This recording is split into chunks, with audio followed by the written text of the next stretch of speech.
everyone. Good morning, good afternoon, good evening. I hope you're all doing well. Wow, it's a bit breezy outside.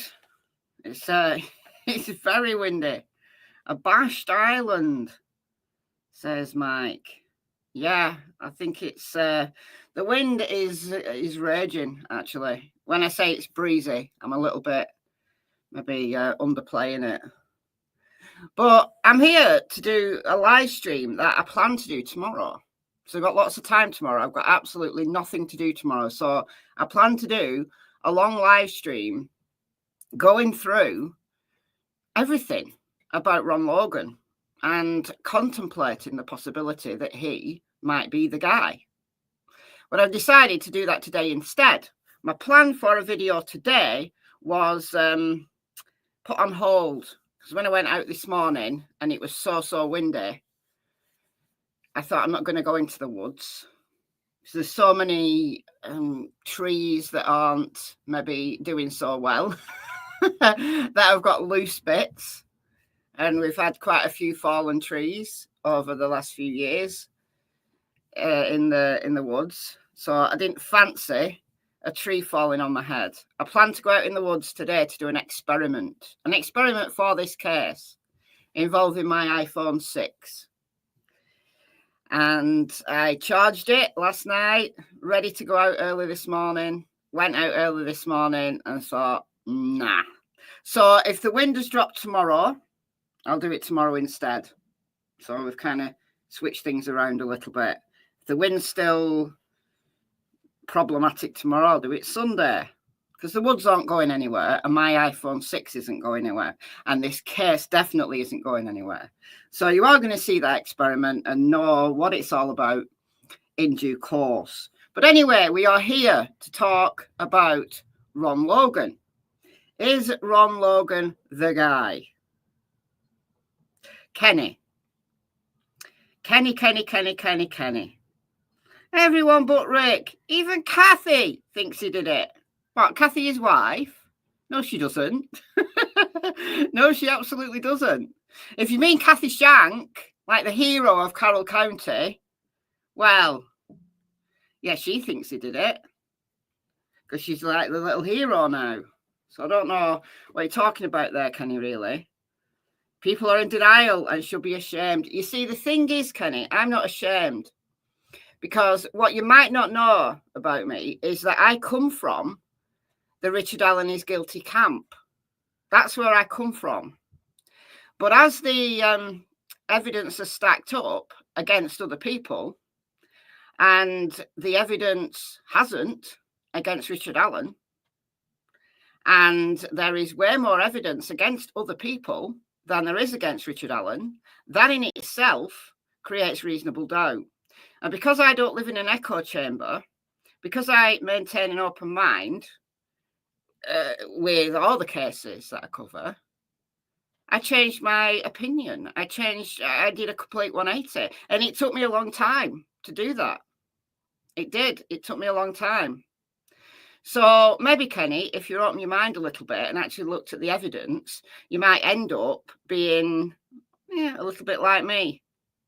That you become not sure. You think, that's reasonable doubt. So is that. So is that. So is that. And then you think, could Rick actually be factually innocent? And that's where I ended up. So no, I'm not ashamed. I'm actually very proud. I'm actually very proud of the fact that I am able to maintain an open mind. And I never resort to living in an echo chamber. So maybe you can either be more like me or you can go back to your echo chamber. Kenny, it's your choice. Hello, Jackie. Hello, CW. Yeah, don't be rude. You're entitled to have your opinion. Spread your opinion as much as you like, but please be respectful. Pamela, hello. That's true. That's true. We've done lots of deep dives. Certainly my opinion didn't change on a dime. It absolutely didn't. It took me months. It took me months to be where I am now. Hello, Thunderhorse. We got M. Always good to talk about the weather. Well, it is. I'm British. We all talk about the weather. Hello, Blissful. I actually did a video the other day on Ron Logan. I did, but I'm going through more information today. Like these live streams, obviously, able to go through more than in a 15-20 minute video. Hello, Holly. True crime and death metal. Interesting name. Angie Baby. Terry. Who else have we got here? We got Rhonda. We got Deborah. We got Covina. Oh, Coventina, sorry. Who else have we got? We got Angela. Got Alpha. All right. Gonna stop there. Welcome, everybody. Okay, today we are talking about Ron Logan. Why are we talking about Ron Logan? Because I personally have never thought that he was the guy. I haven't. I have to tell you. I have to tell you that I never thought he was the guy. The reason being, let me just get rid of my flames there. Make this a bit bigger. The reason being, I never saw him as bridge guy.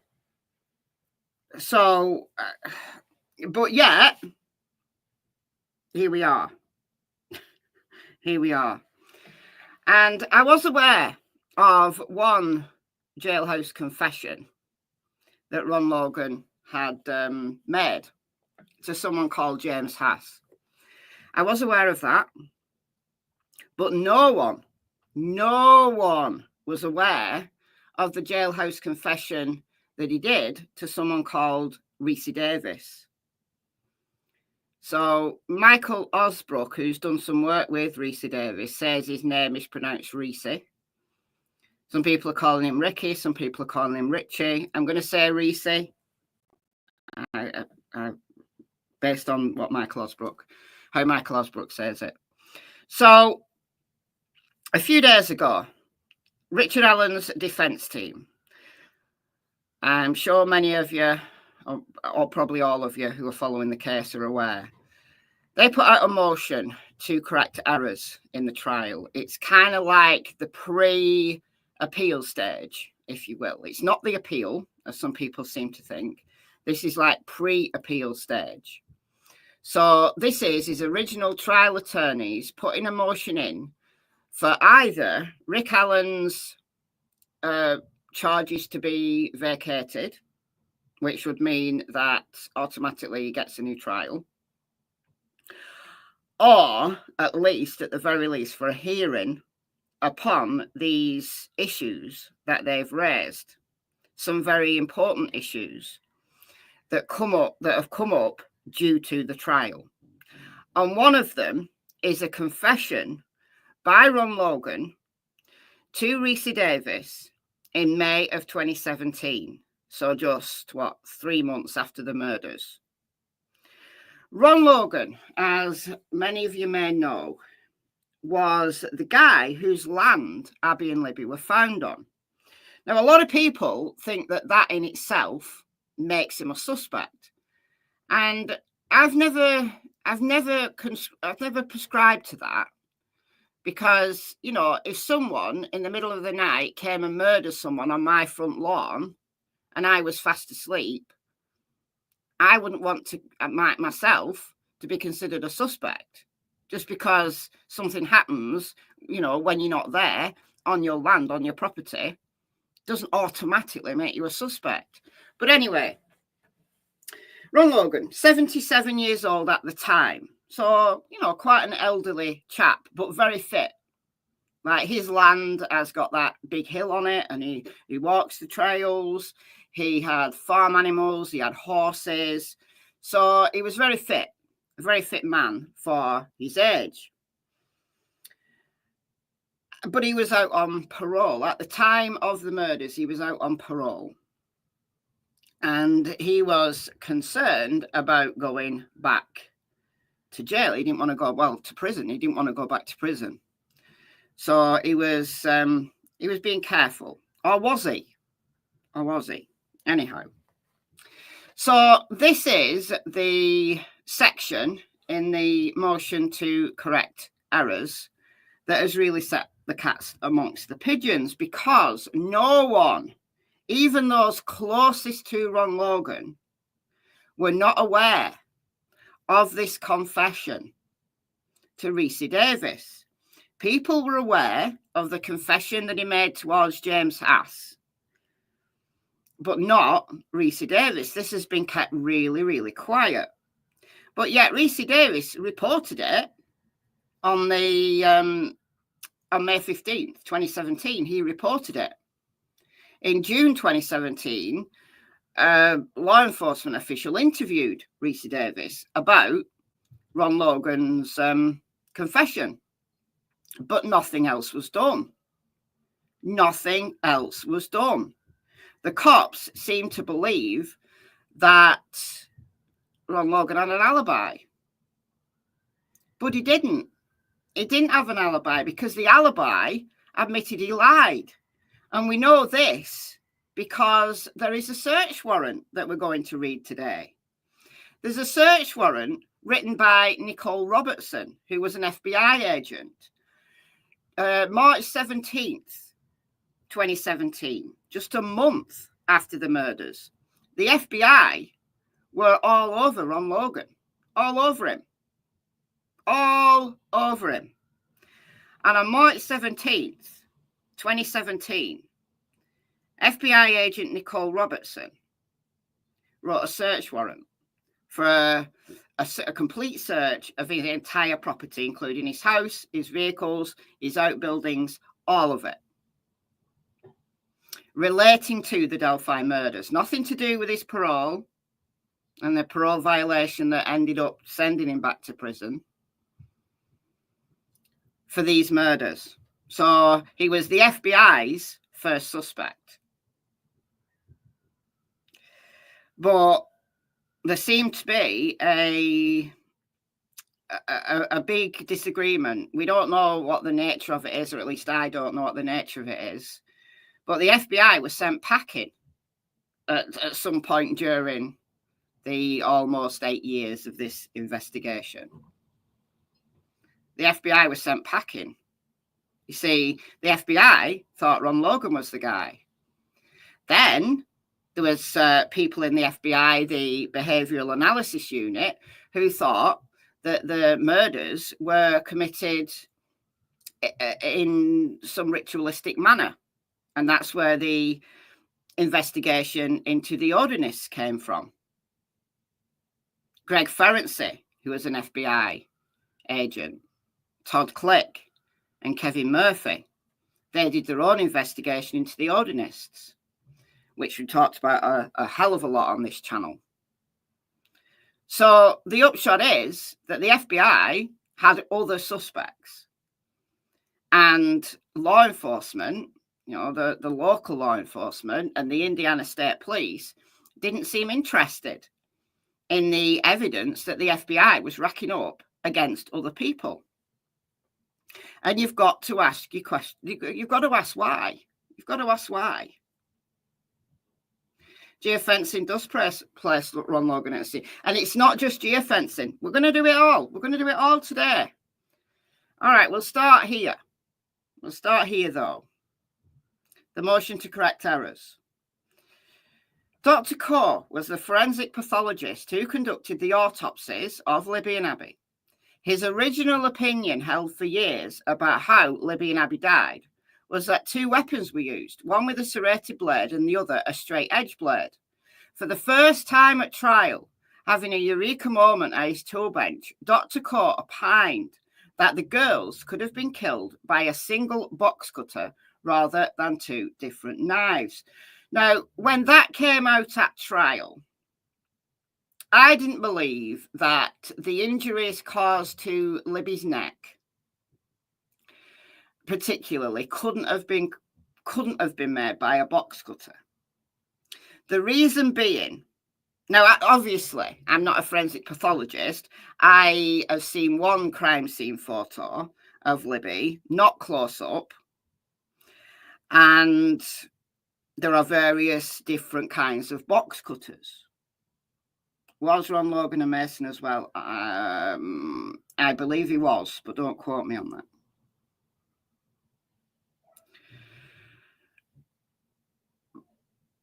But the reason why, I didn't believe it, but the reason why I believed, and I made this point at the time when this came out at trial, the only reason why the forensic pathologist had changed his view from two different blades being used to a single box cutter was because during one of Rick Allen's psychotic confessions, he mentioned a box cutter.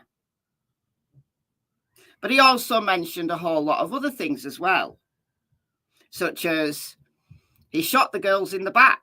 No, they weren't shot.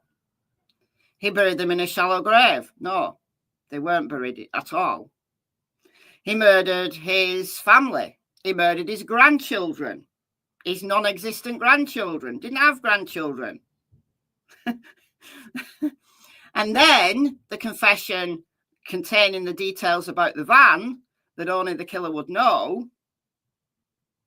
Well, we've all known about the van. If you've been listening, if you've been following this case for a long time, you've all known about the van. I knew about the van 4,500 miles away. So that detail was not something that only the killer would know. Talked about this the other day when I did a live stream reading through the whole document. So go back and look at that. I talked about the van the other day. Talked about the van again a little bit in my video a couple of days ago. And we now know that the van didn't pass by at the time that the state needed it to. And there's video evidence of that. So the van wasn't a detail that only the killer would know. And when it passed by, it wasn't at the time that the state needed it to be. So all of this stuff from Rick Allen said while he was psychotic either doesn't make sense, doesn't fit with reality, or could have been fed to him. But it's the box cutter. The box cutter has come right back into the forefront here. Could the forensic pathologist be right? And could it actually have been a box cutter that was the murder weapon? Okay. So Reese Davis was in the same pod. He wasn't a cellmate, but he was in the same pod as Ron Logan when Ron Logan was sent back to prison. And in May of 2017, Reese Davis sent a tip in. And this tip has sat in the Orion database all this time. It was there in the discovery. The prosecution clearly knew about it because it was in their own discovery.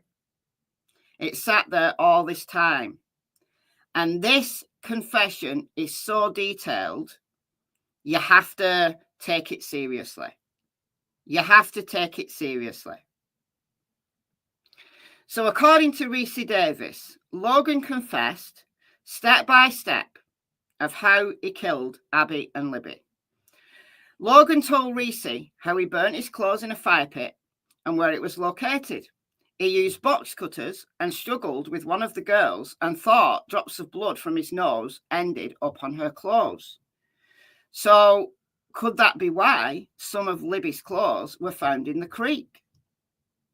Because Ron Logan thought that his blood was on her clothes, so he just went and dumped them in the creek. Don't know. Why was some of Libby's clothes in the creek? Reese also advised that he killed the older girl, i.e. Libby, first.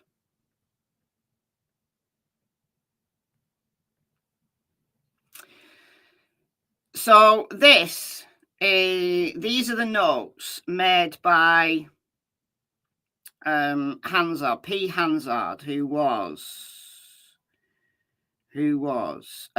Indiana State Police First Sergeant P. Hansard, interviewed Reese on June 21st, 2017 at Newcastle Correctional Facility, where they were both housed.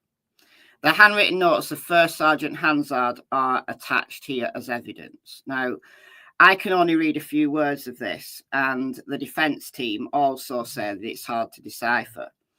But they've made a guess. You know, some of the words you can read, some of them they're not sure about. It seems to say that he was walking and talking with Abby and Libby. He was walking with them. And he had said, do they want to come and see his animals? Because he had horses. Now, we do know that Abby liked horses. She went horse riding. She liked horses. So it makes sense that at least Abby might want to go and see the horses. He also said that he had rabbits in his barn. So did he want to go and see the rabbits? So he was walking with them. So I guess they'd reluctantly agreed, or at least Abby had agreed. But one of them wanted to turn round. But he grabbed the youngest shoulder, like telling her it's okay. And Libby freaked out. And that was when Libby hit him. Good on her. He also said that it wasn't true that this was a sexual attack. So you have to then question, why was Libby found naked? Was it because Ron Logan knew that his blood was on her clothes, so he had to strip her, perhaps after her death, maybe, possibly, and then go and dump her clothes? Well, if that's true, why didn't he just take her clothes home and burn them along with his clothes? So that element of it, I've got a big question mark about. But it does make sense that if they agreed to walk with him, why there was no screaming, why there was no force that was necessary to get them to walk with him. Because we've always wondered, how could the killer in broad daylight have got two girls down the hill, through the woods, across the creek, and then back up the other side? How could you do that without them either trying to run or screaming or something? And I guess quite rightly, people have said, well, if you had them at gunpoint, maybe they were too scared, which yeah, you could say that.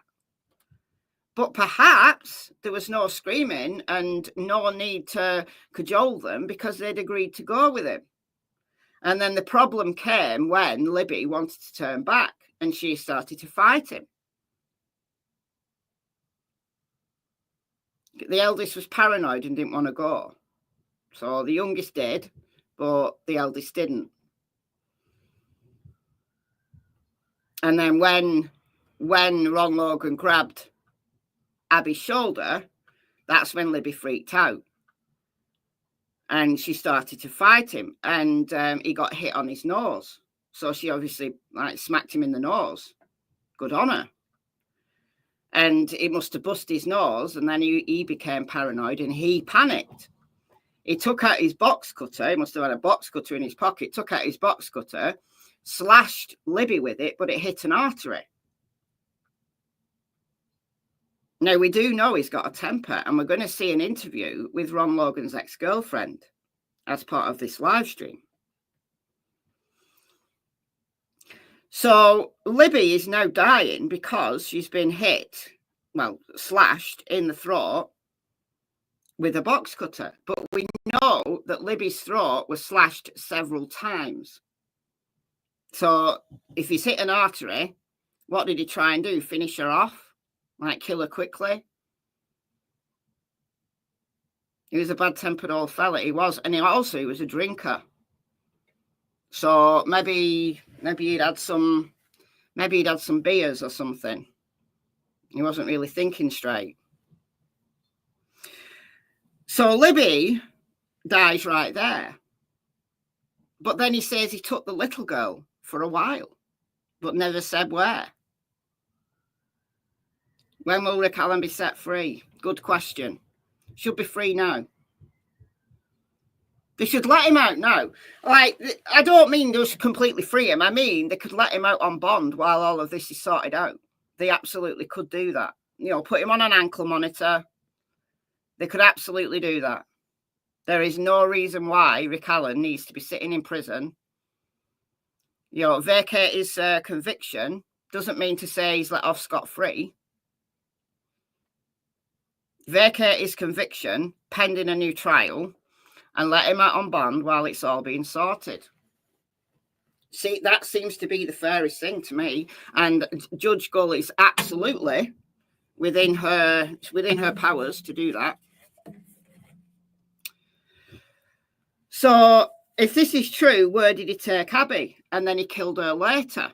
Now, he doesn't say where he took her or when he killed her. But this is also something that only the killer would know. And it links with what Stacey Eldridge, the defense expert, the defense phone expert, said about Libby's phone. So this has to be taken seriously. The box cutter thing has to be taken seriously, but also this has to be taken seriously based on what we know that came out at trial. And none of us knew about the box cutter before the trial, but Ron Logan did.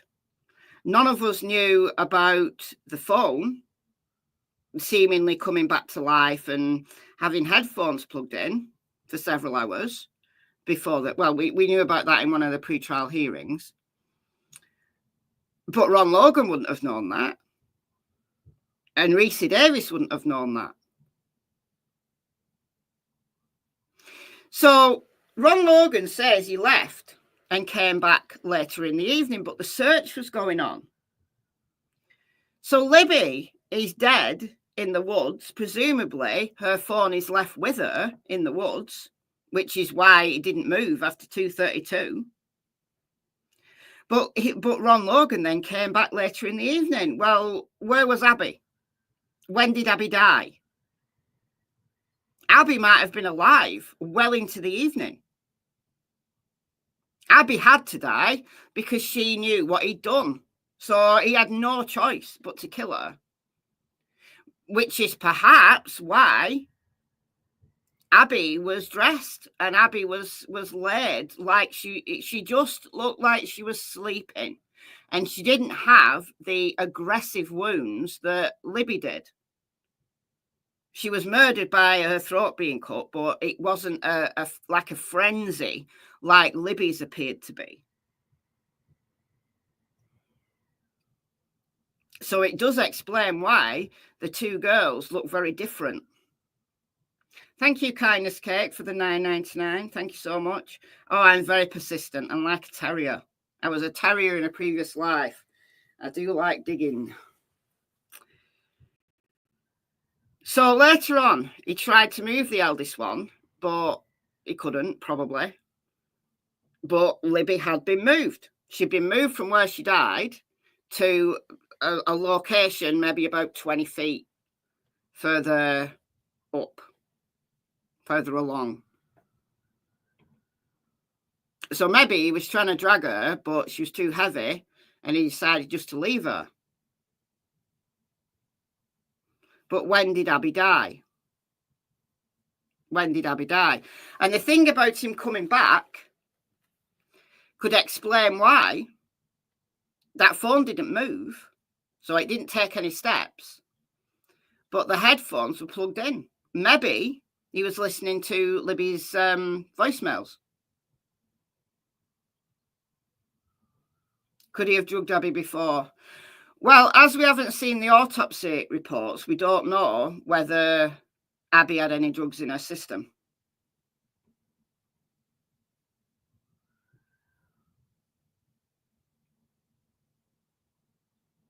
The scream at 2 o'clock could be Abby. Yeah, absolutely. There were reports, volunteers out there, just like local people out there searching. After the cops went home, there's a group of people who stayed and said they heard screams at 2 a.m. Could that have been Abby? Keep her phone from ringing out loud. Yeah, plug the headphones in, yeah. But If he went back and plugged headphones in at 5:44 to listen to her voicemails, and then just, people were out searching, so he just left, and the headphones were left in, and then he went back at something past 10. And we know this. We know this from the FBI search warrant, which we're going to read this. We're going to read this in a moment. But first, this is the other confession. This was to James Hass, another inmate. I think he was a cellmate, actually. Now, I've seen this before. I had to go and dig it out, but I have seen this before. And I haven't taken it that seriously because it's not very detailed. It's not the same detail as Reese Davis's. Reese Davis's is convincing, really convincing.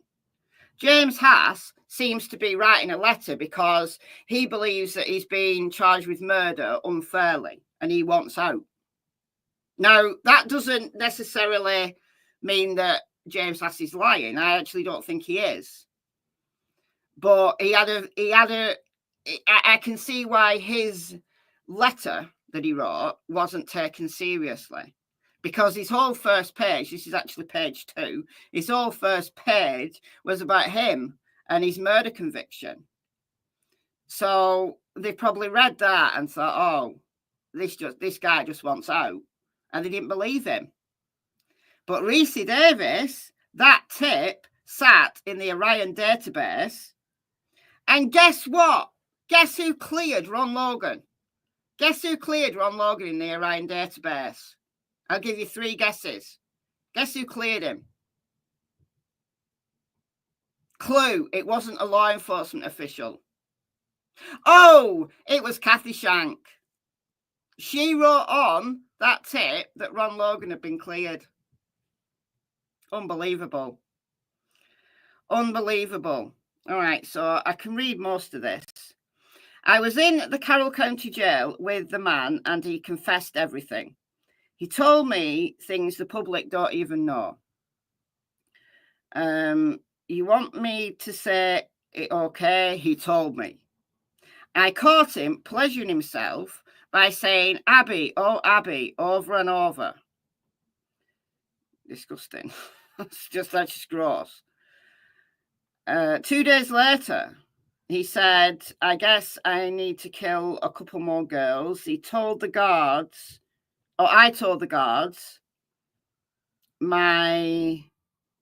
something wanted me to be quiet. Oh, my lawyer wanted me to be quiet about it until after my trial, which was a couple of months later, I believe. He also told me either he cut off Libby's head or both. I can't remember. I was at the time pretty upset. Now, Libby's head, the cuts to Libby's throat were so vicious. Her head she wasn't beheaded. She wasn't beheaded, but they were so vicious. They were so vicious. It was horrible. And I haven't seen a close-up. And I'm not squeamish. I mean, maybe he could have said to James Hass, I tried to cut off Libby's head, but I don't know. I did not tell the guards this part. But the only way for me to something this is something because they never made this public. They never sent this out to public. Yeah, but Ron Logan would have known because Ron Logan was right there.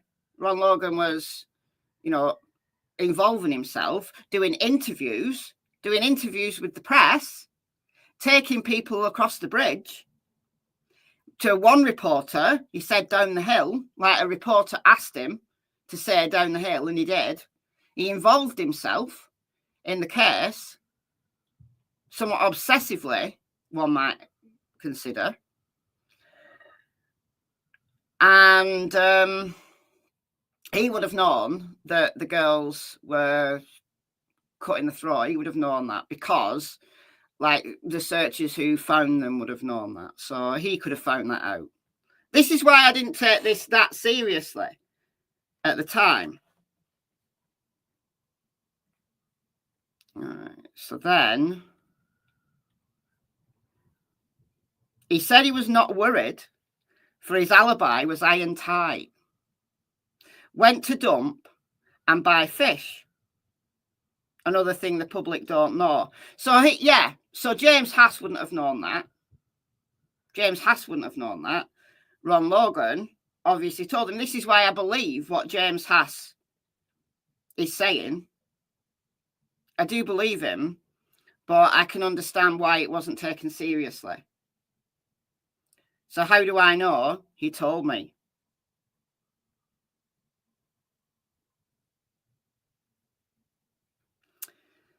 So he's saying I'm innocent, sitting in prison for something I never did, whilst he's a murderer going free.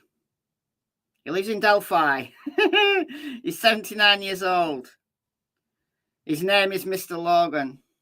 He's 77 at the time of the murders. So he confessed to at least 2 people.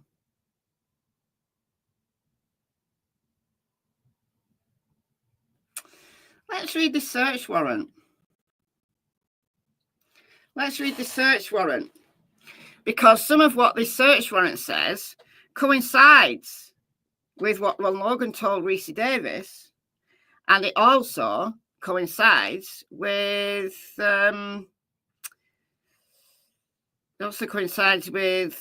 fact that the alibi that he considered iron tight and that the cops believed he had wasn't true. And the FBI knew it. That's right. James Hass was that long list the defense were not allowed to bring up at trial. Yeah. Why, if they had all this on Ron Logan, why did they overlook him and push it onto somebody with such flimsy evidence? That is a very, very, very good question. A very good question. What are we discussing? We are discussing Ron Logan.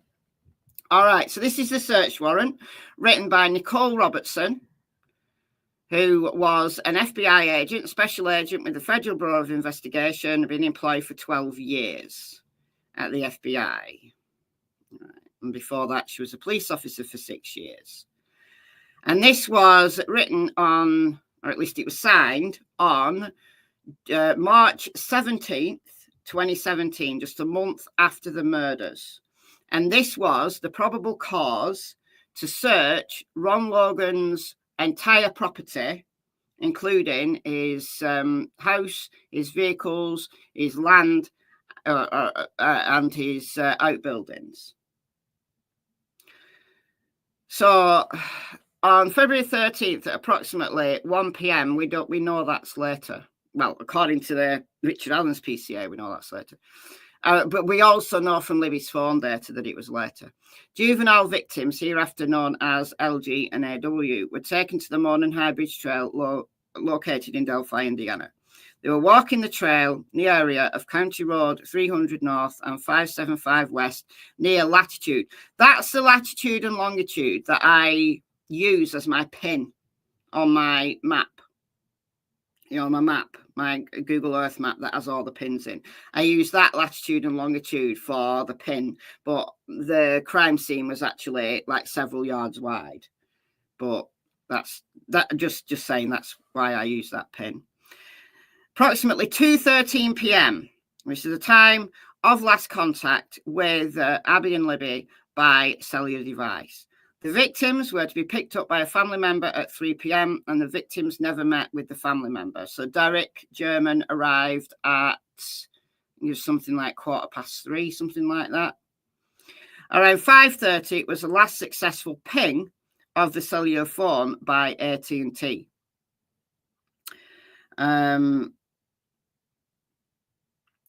The victims were located deceased on February 14th at approximately 12:17 p.m.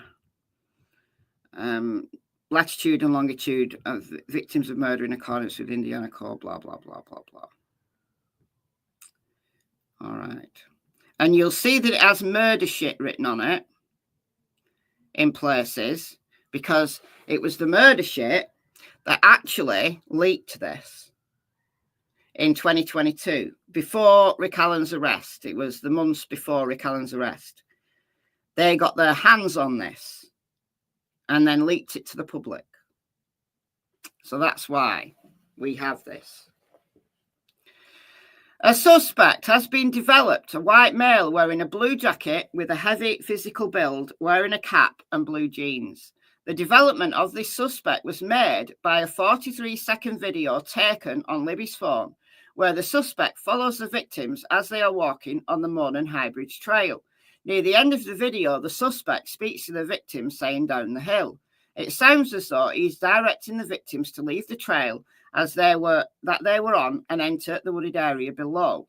So they were going in a south direction. They get to the south end of the bridge, and then you hear down the hill. Now, I question all of this, honestly, because I want to see the full 43-second video. Because what we heard from people at the trial is that it sounds very different. Like there's, it sounds like Libby's talking, like Libby's having a conversation. So was Libby having a conversation with Ron Logan as they were walking and talking? It sounds like there's other things being spoken. I don't know. I want to see that full 43-second video. I don't see why we can't see it now. I don't see why all of that stuff can't be released now. I don't see why. I don't see why it couldn't have been released in the first place, honestly. No person has come forward and identified himself as the person who met the victims and who made the statement in LG's video. Therefore, it's believed that this person in LG's video participated in the killings. Images of the suspect have been broadcast on news media since February 15th, 2017 as a person of interest. LG and AW were presumed to have made contact with the unknown male at approximately 2:13 p.m. based upon analysis of LG's cell phone, which recorded the video. February 14th at approximately 12:17 p.m., the girls were found on the property owned by Ron Logan. A large amount of blood was lost by the victims at the crime scene. Because of the nature of the victim's wounds, it is nearly certain that the perpetrator of the crime would have gotten blood on his person or clothing. Well, this is why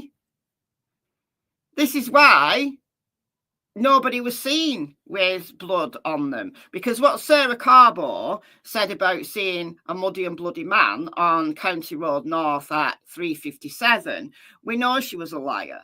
We know she lied.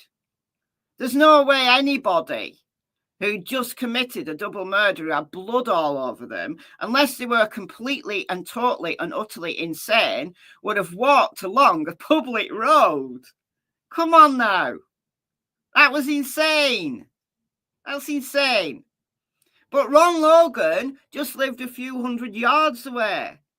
So he's on his own property, he can just walk up his hill, go to his house, strip his clothes off and burn them, like he said he did. So the reason why they didn't find any bloody clothing in his house was because he burnt them. You see, I've never believed Ron Logan was guilty, and honestly, I don't know why. I just didn't see him as Bridge Guy. I always thought Bridge Guy was younger. I always thought Bridge Guy looked younger. How does the spent bullet fit into the theory? Well, the thing is about the, you mean the unspent? There's an unspent round. Well, the science on ballistics is particularly shaky when we talk about unspent rounds, because they're not fired. They're just ejected. So, yeah, they do have some ejector marks on them. But Melissa Oberg, the state's own ballistics expert, could not say that other weapons were excluded. The other weapons tested, she could not exclude them. So that bullet, unspent round, could have come from any number of similar similar guns to the Sig Sauer P226 that they say it came from. So could have come from anywhere. Could have come from anywhere. Moonbeam Moose, thank you for being a member for 33 months, nearly 3 years. Thank you so much. Remember, this is a search warrant. So remember that, you know, they're providing to the judge probable cause to search his property. So one of the things they want to look for or look through is Ron Logan's clothes. So, you know, they're putting kind of these things in for that reason. The location of the crime scene is approximately 1,400 feet from Logan's residence. So all he has to do is walk up the hill, across the field, which is his field, and back to his house. Logan is 77 years old. Physical build is consistent with that of the male suspect videoed by LG on the Mourne High Bridge Trail. Logan owns farmland and cares for large farm animals. Logan appears to be in good physical condition. Logan has been interviewed several times. His voice is not inconsistent with that of the person in the video. It was discovered that and that's an article of clothing, but we don't know what it is, of one of the victims was missing from the crime scene while the rest of the clothing was recovered. So we know now that Abby was wearing her own clothes. Well, her jeans were in the creek. Libby's clothes were in the creek. Well, Libby's top was in the creek. Abby was wearing her own t-shirt, her own hoodie, but Libby's jeans. Underwear was also in the creek. Underwear, yeah, underwear. I think it might have been Libby's underwear. But again, they're writing this for a search warrant. I think it's probable that, you know, an item of underwear was lost in the water, that it's floated away. It also appears the girls' bodies were moved and staged. Based upon my training and experience, it's common for perpetrators of this type to take a souvenir or in some fashion memorialize the crime scene, whether by photos or electronic or digital methods that are then downloaded onto computers, storage devices, tablets, phones, iPads, etc. So they want to search all his devices. They want to search everything. So that's the reason why that's there. LG and AW had no physical signs of struggle or fight. Well, no, because they were volunteers.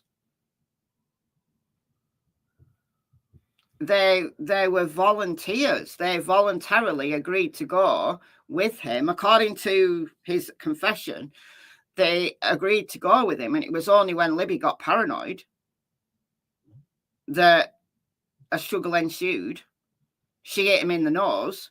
He then got mad and panicked and slit her throat.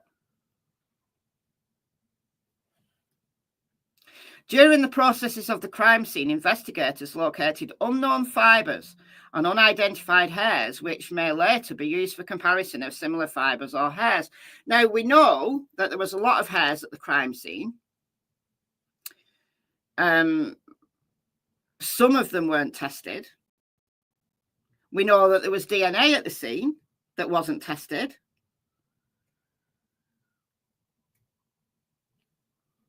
How is that a thorough investigation? How is that a thorough investigation? Logan owns numerous weapons, including handguns and knives, that were observed by law enforcement officers during the execution of a search warrant that took place at his home on March the 6th. Logan's home was searched as a result of a probation violation. The search was limited to the discovery of firearms and included only his main residence. This is why they wanted to do this full search. All right, so this is the evidence against Ron Logan. On February 14th at approximately 9:20 a.m., Logan contacted his cousin. Logan asked the cousin to tell the police that the cousin came to Logan's home between 2 and 2:30 p.m. on February 13th, 2017, to pick Logan up. So there's his alibi, ironclad alibi. Logan further told Cousin to say that Cousin drove Logan to an aquarium store in Lafayette, Indiana. Logan told Cousin to say they returned home to Logan's house between 5 and 5:30. On February 14th, while requesting consent to search Logan's property, a law enforcement officer advised Logan that law enforcement officers would not search his home unless evidence led law enforcement officers to Logan's home. In that meeting, Logan told law enforcement officer that he did not think evidence would lead them, but said, "I don't know." If you were absolutely innocent, why would you say, "Well, I don't know if you're going to find evidence in my house. I don't know." You'd say, "Well, you're not going to find evidence in my house because I've got nothing to do with it. So yeah, you're welcome to search it. There you go. There's the open door. Go and do what you want. You're not going to find any evidence because I didn't do it." All right. A receipt from Aquarium World in Lafayette, dated February 13th, with a checkout time of 5:21 p.m., was found in Logan's home on March the 6th during a probation violation search. Logan's resides approximately 22 miles from the store. It would take approximately 30 minutes to get to the store from Logan's home. So he did go to Aquarium World to buy some fish. He did. But he probably went later and came back later.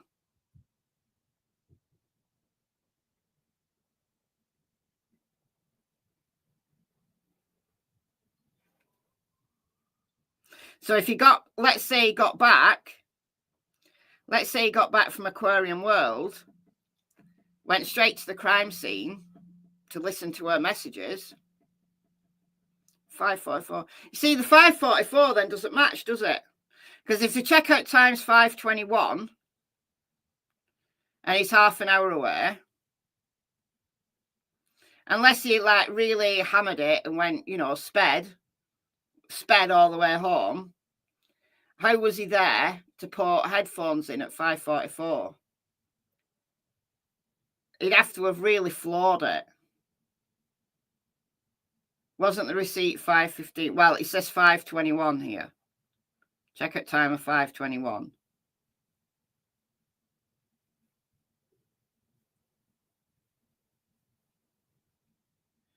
Wasn't it showing the receipt? No, well, it says here 5:21.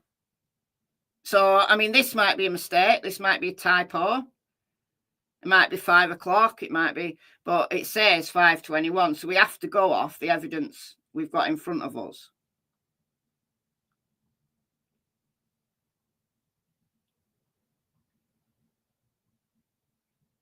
Oh, yeah. The police did have everything to solve this. They did. I'm going to look up Aquarium World in Lafayette. All right. Aquarium World. Lafayette.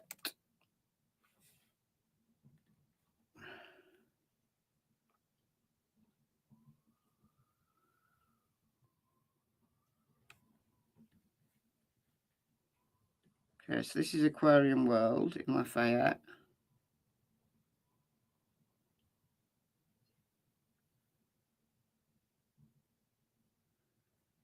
And then Delphi. So we're going to do Delphi's up here, isn't it? There's Delphi.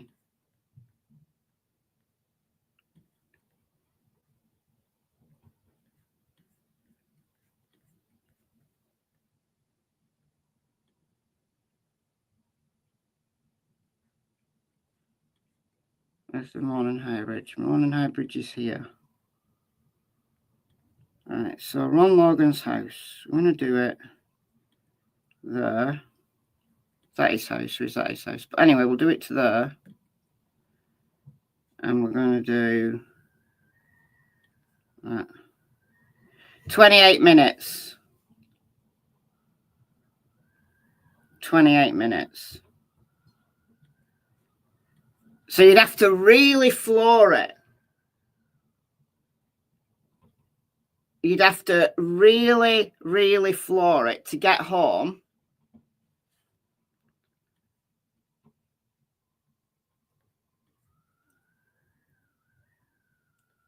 Could you knock 10 minutes off your time? Yeah, if you floored it. And then the crime scene's down here. So then he would need the time to get down the hill to the crime scene. So, you know, another 5-10 minutes. Maybe took a shorter cut. I don't know that there is a shorter cut. Google gives you, there's only one way, I think.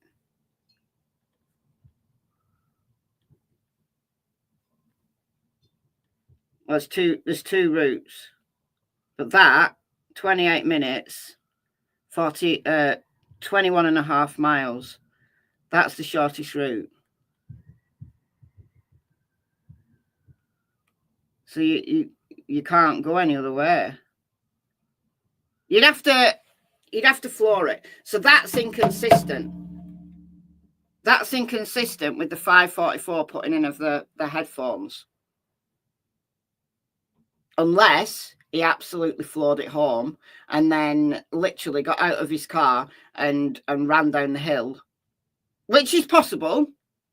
He might have been panicking on his way home, thinking, shit, what am I going to do with this dead girl? What am I going to do with this dead girl that's in my woods?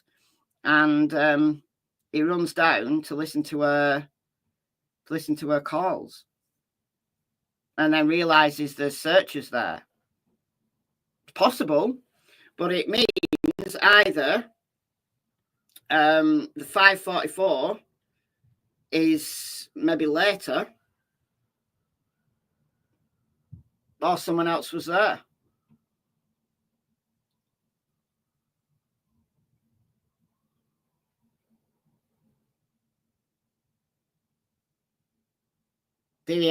Was there an accomplice?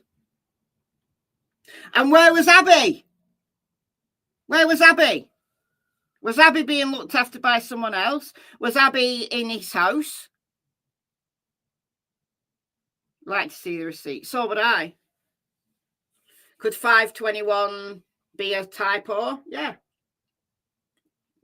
But we have to go with the evidence we've got. And the evidence we've got at the moment is 521 for the receipt, and then 5:44 that came out at trial for the headphones being plugged in. But where was Abby? Was he seen in CCTV at the aquarium shop? I don't know the answer to that. He was seen on CCTV at the dump. He had the phone with him. If he had the phone with him, it would have made more steps, unless he turned it off. Could his cousin not have been the one who bought the stuff at 521? Yes, absolutely. Absolutely. Why would Ron Logan need help and RA wouldn't? Well, I'm not saying that he would need help. I'm saying that the time, 5:21, means that there's not enough time for him to get home and then back down the hill to the crime scene to plug the headphones in at 5:44. So you have to consider that either one of those times is incorrect. Ron Logan had an accomplice. If it's Ron Logan, we're all just assuming here at the moment for this the purpose of this live stream that Ron Logan's the guy. This is what, this is just our theory at the moment. So one of the times is incorrect. Ron Logan had an accomplice, or the cousin innocently was the one who bought the fish at 5:21. Could Elvis have been driving the white van? Ron didn't leave work in that. We're not talking about, no, you're talking about something completely different, Miss Sophie. You're talking about Brad Webber there. This is Ron Logan. Why was Logan on probation? Oh, something to do with drink driving.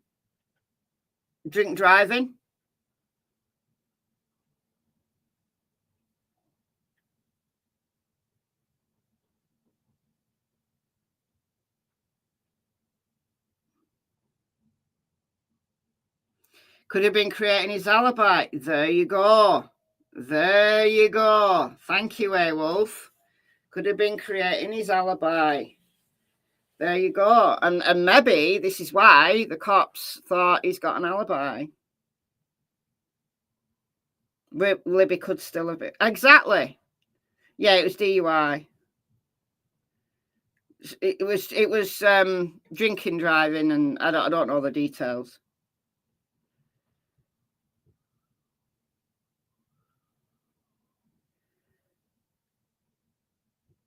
He said he took Abby. He said in the confession to Reese Davis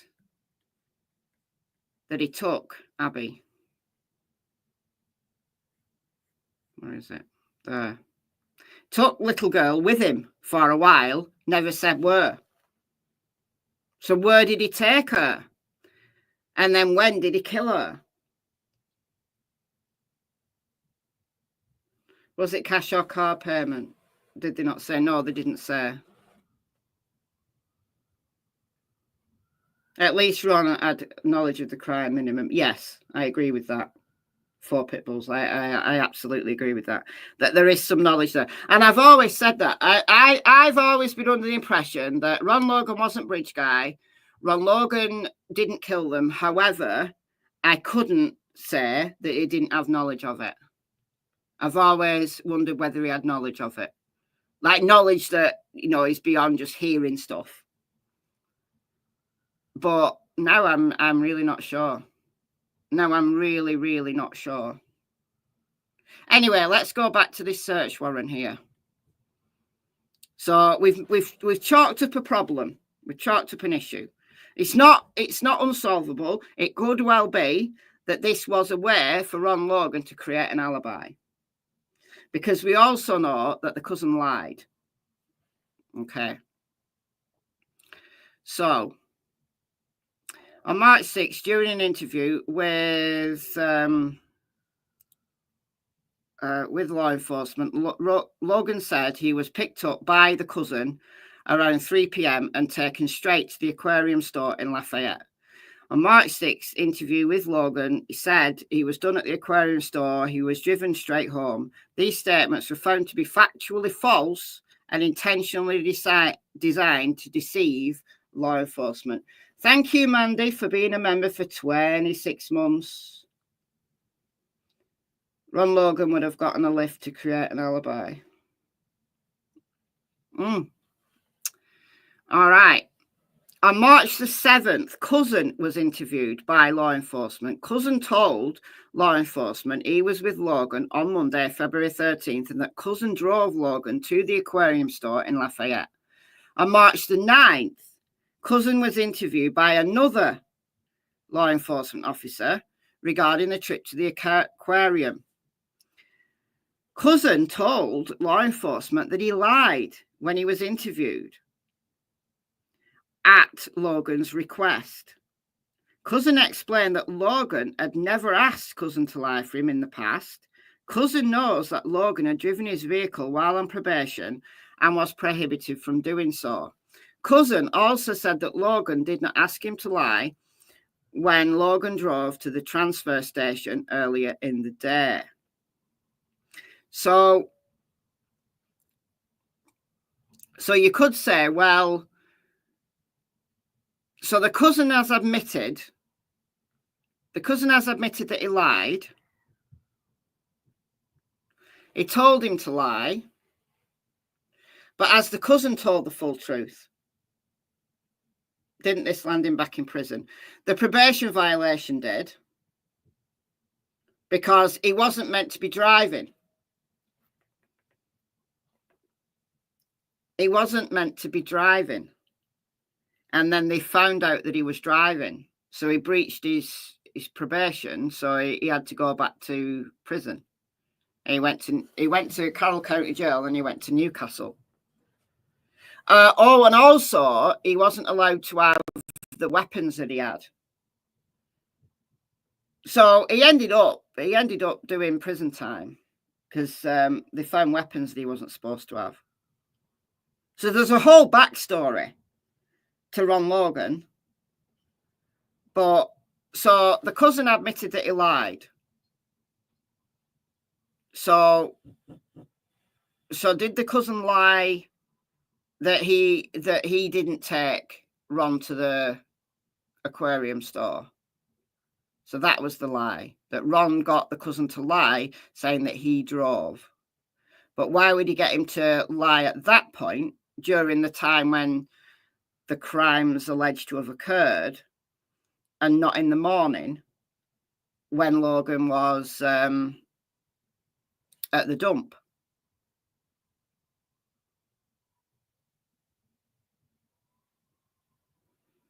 Because he's on CCTV at the dump. I'll even show you Ron Logan on CCTV at the dump. All right, let me find it.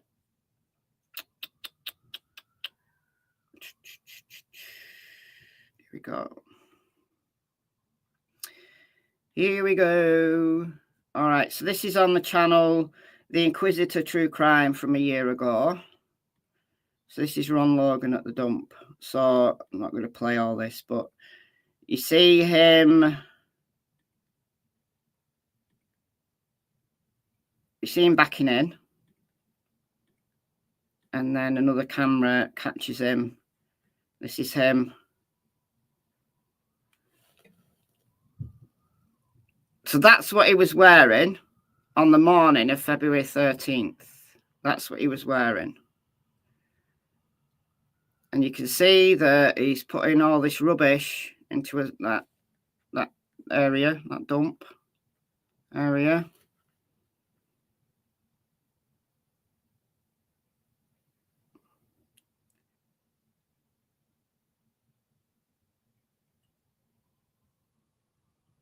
So he's absolutely no problems lifting those bags. He's a fit guy for his age.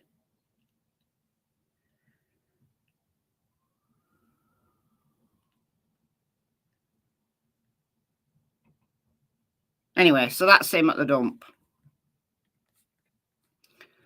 Okay, back to this. On March 12th, cousin explained in an interview that Logan called him the morning of February 14th and asked him to provide the alibi for Logan's drive to the aquarium in Lafayette.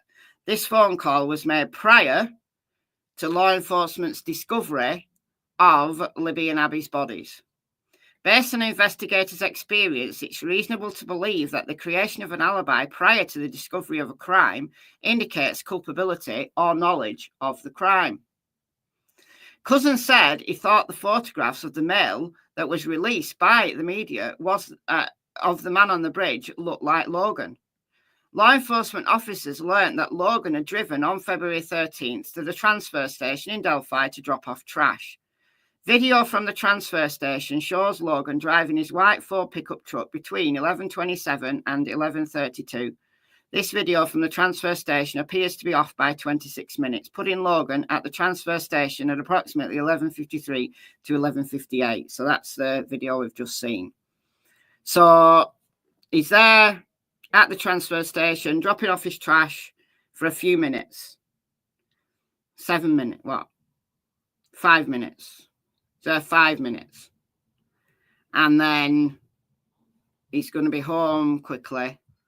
He's driving, which is a probation violation. And that sent him back to jail.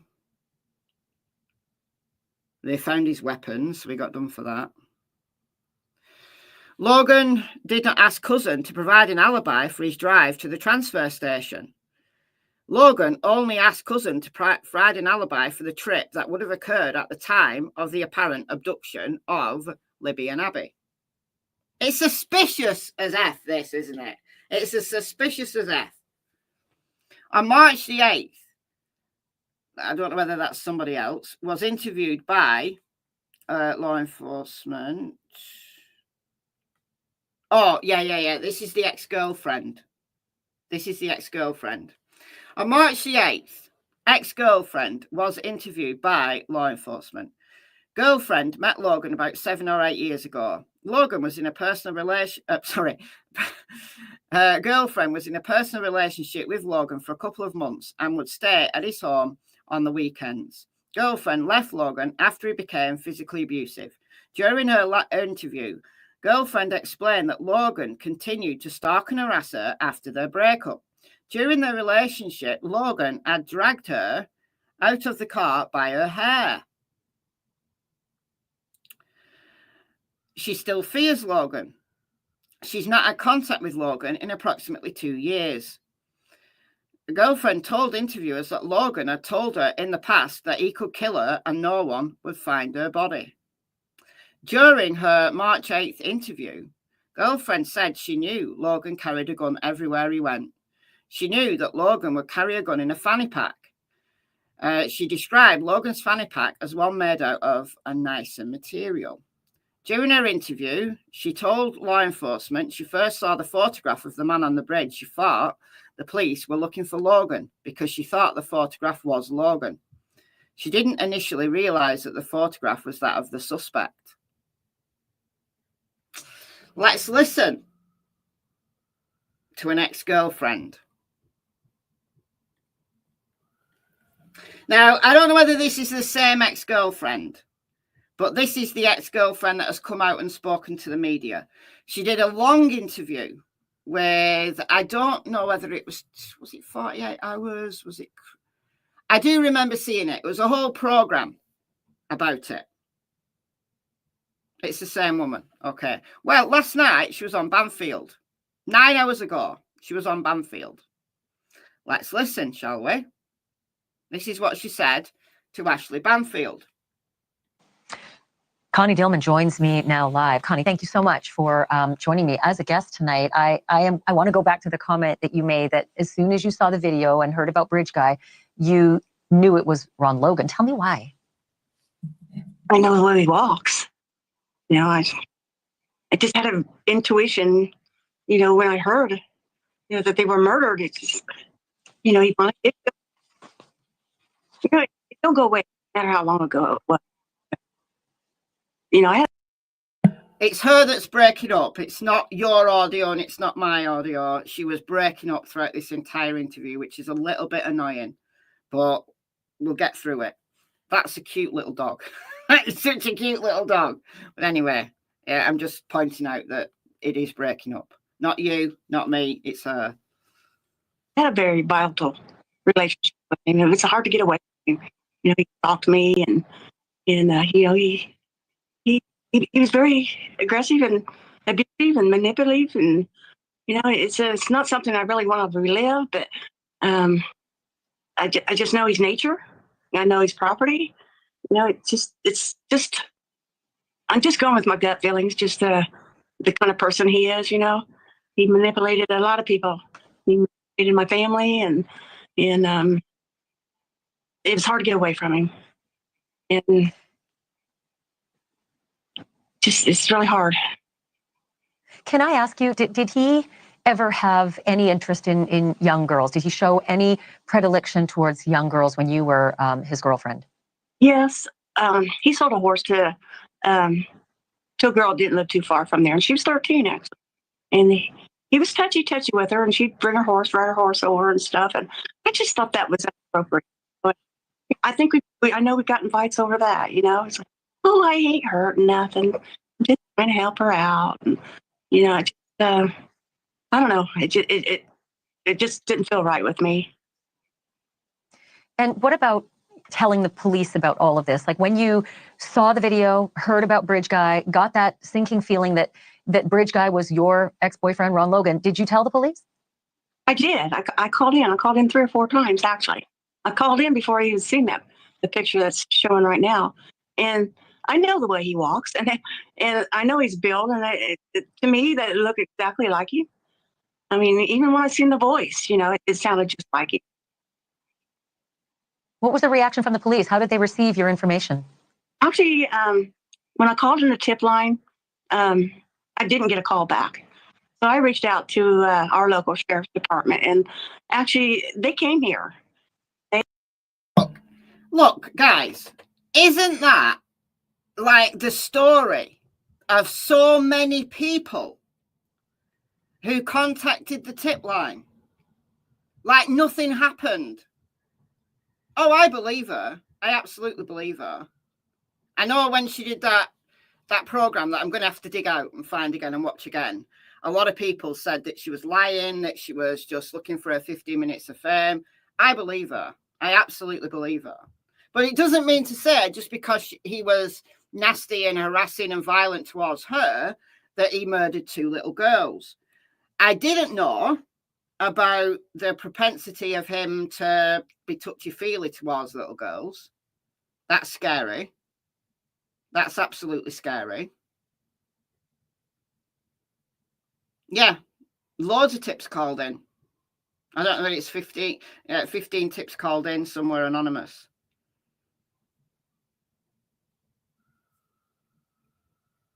Is there any reports of Rick Allen ever being violent? Any predilection towards little girls? No. No.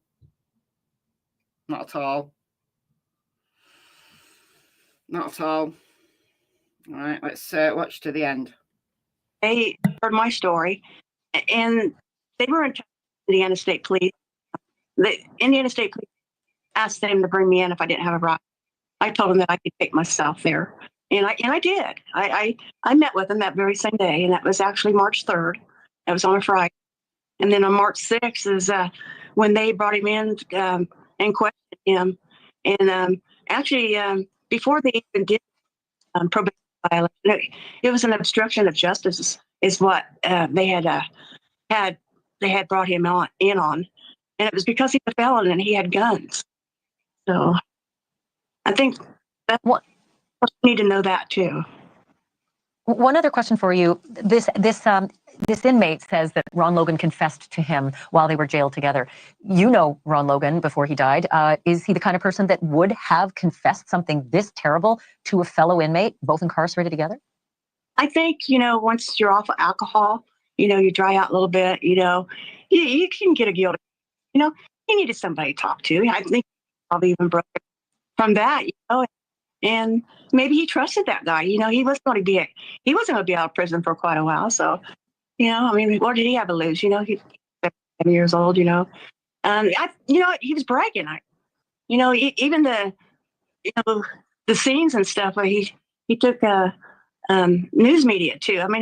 I think he was showing him exactly what he did. Where it happened. It's eerie to me. I think it's eerie to everybody, just the way he explained it. It's calm and cool. Thanks for watching. Go to Join NN. It's pretty convincing. You've got to admit. It's pretty convincing. I'm looking at this in a whole new light now. I really am. All right, should we talk about his phone pings? A call placed using Logan's cell phone produced cell tower data that shows Logan's cell phone to be in or around his property on February 13th, 2017 at 2:09 p.m. Although his exact location cannot be confirmed, the tower data shows that Logan's cell phone was in Delphi area, in the area of the Morning High Bridge Trail. Now, bear in mind that cell ping data isn't exact. GPS data is better. But Logan's house is up here on top of this hill. The crime scene is about here. About there, and then that's the Morning High Bridge.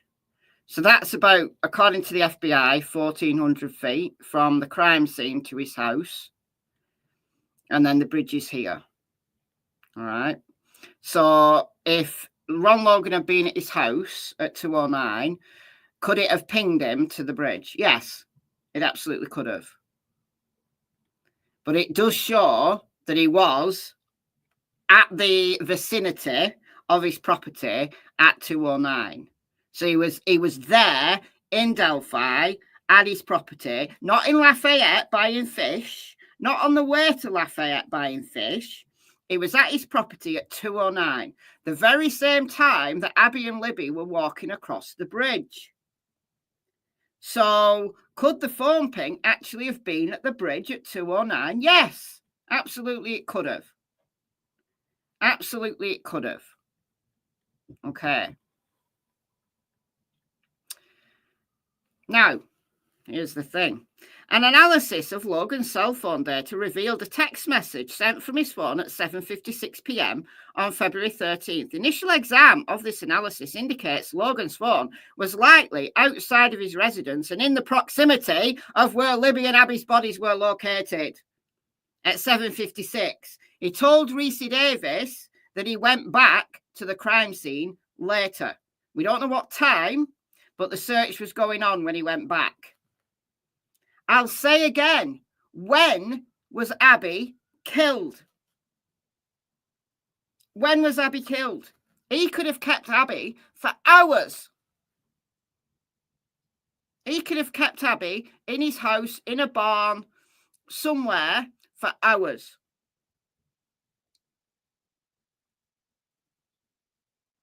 So it could explain why the deaths and the crime scene look very different for Libby, who was killed in anger because she hit him on the nose. That would have been me, by the way.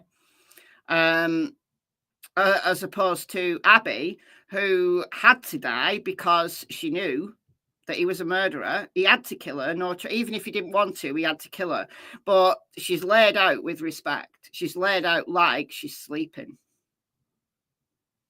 Like Libby's just dumped and has been dragged about 20 feet from where she died to where she was found. Judge Gull absolutely should be ashamed. And she'll deny this. She'll absolutely deny this motion. I can go. Look, I'll be shocked. I'll be absolutely shocked if the defense get a hearing about this, the motion to correct errors. I'll be shocked.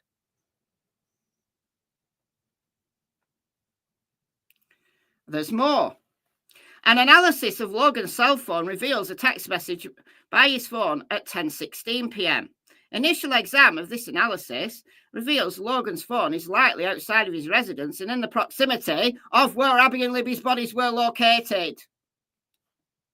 So he's at the crime scene at 8, and he's also at the crime scene at 10:15.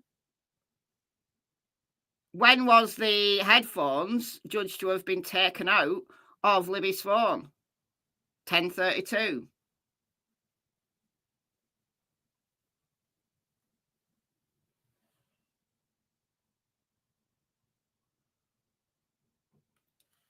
Thank you, Miss B, for being a member for 27 months. Logan guilty, hit the like button. Absolutely. I'm looking at Logan in a whole new light. I really am. I have questions. Some of the data needs to be explained, which is why I want to go and do my experiment in the woods. But I'm looking at him. What's the sticks all about, though? The sticks on the bodies, what's that about? Was Logan an Odinist? Did Logan have connections to the Odinists? Who was he texting? While he was at the crime scene, who was he texting? What are the circumstances of Logan's death? COVID, complications from COVID.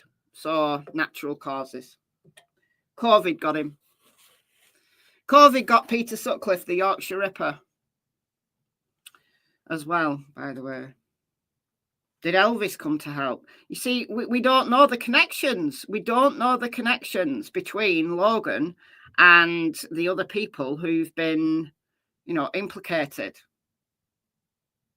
He was friends with Brad Holder. I've seen the photo. Do you want to see the photo? I don't know.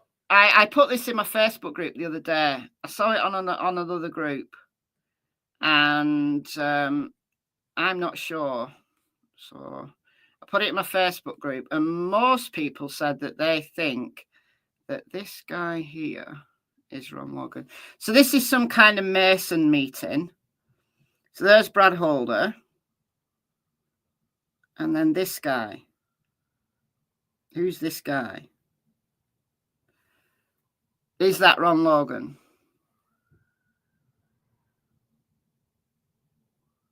I don't know. I can't tell. Not Ron. Some people in the Facebook group, some people said, yeah, it looks like him, not sure. Sure looks like him. And then some people said, no, don't think it's him. It's hard to tell. I think he's got a thinner face than Ron Logan. I don't know though. Yeah, ask Connie. Yeah, ask his ex. I don't know though. I don't know. Oh, Krista, thank you so much for the $49.99. You are so kind and generous. Thank you very much. Could Logan have staged the scene to look like Odinist? Yeah, but he would have to know about Odinism to be able to do that, wouldn't he? Looks like Don Wells. Do you know what? It does a bit. It does look a bit like Don Wells. Oh my God, don't spread that around. So I don't know. The jury's out. The jury's out as to whether he had any connections to any of the other people named in the Franks. I'm sure that the defense team have worked hard to try and find connections. And maybe now they'll work even harder to try and find connections. Not that it'll matter to Judge Gull. So Logan met with law enforcement on February 17th while they were on his property. Logan was physically able to get up and down the hill from his home to the crime scene. He absolutely was. He was taking reporters all around. He was interviewed at the crime scene. He was enjoying it. He was walking people across the bridge. He was enjoying it. Now, yeah, you could say, well, that's his 15-minute of fame. Or you could say, well, this guy is a bit weird, like he lacks empathy. He's not upset that these two little girls were found brutally murdered on his land. And you could also say maybe he's inserting himself in the investigation a little bit too much. You know, he's listening to everybody. He's around law enforcement. He's finding out what people know. He's finding out what people know. On March 14th, Logan's former housemate was interviewed. So Blank resided with Logan from September 2016 through December of 2016. Blank was in a sexual relationship with Logan on and off for approximately 3 years. During the interview, she said when she first learned that Abby and Libby were missing and then found dead near Logan's home, her initial thought was Logan was involved. Blank said her interview she feared Logan even previously told her baby's father if she ever ended up dead, Logan did it. So I don't know whether that's the same girlfriend or a different one. I don't know. March 14th, she explained in her interview that Logan had been violent with her in the past, explained that on July 4th, 2016, while at Logan's home, Logan punched her in the face, knocking her down. She explained that she was drinking, but Logan was completely sober during the incident. Blank also explained that Logan was angry because she disrespected Logan while at Logan's home. So Libby punching him in the nose, that's going to properly anger him, isn't it? Properly anger him. Properly anger him. Thank you, Jennifer, for the $4.99. Please tell any connection between Logan and Odinist or Logan and Webber. Call out between them for that day. Think Webber picked him up on the way with Abby. Well, he would have known Brad Webber because, you know, they lived at the opposite sides of the creek to each other. So he would have known Brad Webber. But what I don't know is whether he had any links with the Odinists. So I don't know the answer. And like, who was he texting? Well, there's some questions we'll never know the answer to. While he was at the crime scene at 8 o'clock and then at 10:15, who was he texting? Kathy Shank. Why Richard Allen? Exactly. Richard Allen's a patsy. Why Richard Allen? You see, the thing is, when they needed an arrest, just in time for the sheriff's election, Logan was not their guy. Like, they couldn't use Logan. They couldn't use Logan because, well, Logan was right there all along. They couldn't use Logan.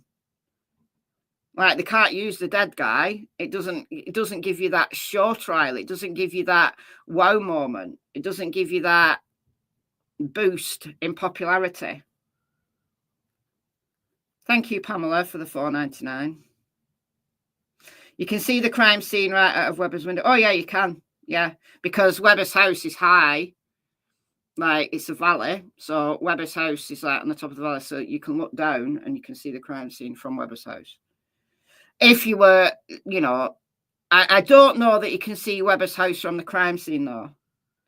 So once you're down in that, on that plateau in the valley, I don't know that you can see, you wouldn't be able to see from the crime scene that somebody was watching you from Webber's house, I don't think. Thank you, Pamela, for the $1.99. I've already said that. But thank you. The sheriff got a big raise. He did. He absolutely did. You can't see the scene from Webber's house. Can you not? People say you can. But you can see the area, like you can look down. I don't know what like the trees would be in the way, wouldn't they? It's called false confessions. Yeah, but if Ron Logan is allowed to have false confessions, why is Richard Allen not allowed to have false confessions when he was psychotic? Ron Logan wasn't psychotic when he was making these jailhouse confessions to James Haas and then to Reese Davis with very, very specific information. Why is he allowed to have false confessions and just get ignored? While Rick Allen, while psychotic in Westville after being tortured, why is he not allowed false confessions?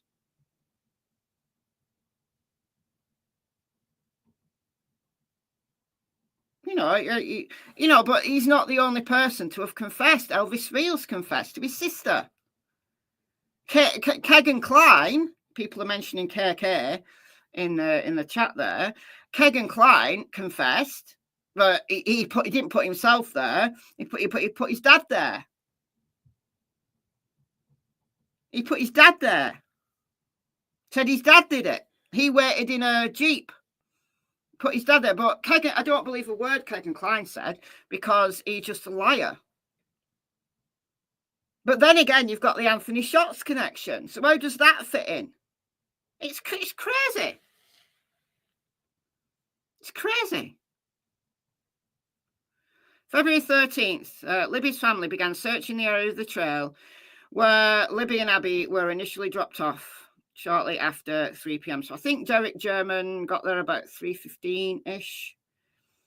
Libby's family and other community members joined the search shortly thereafter. Carroll County Sheriff's Office was notified at approximately 5:30 that Libby and Abby were missing. Once the search for Libby and Abby began, no one reported seeing any person matching the description of the male on the bridge.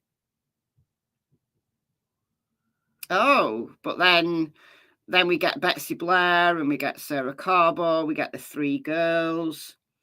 But maybe they weren't known at the time that this was written.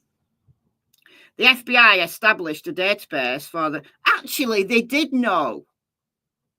They did know.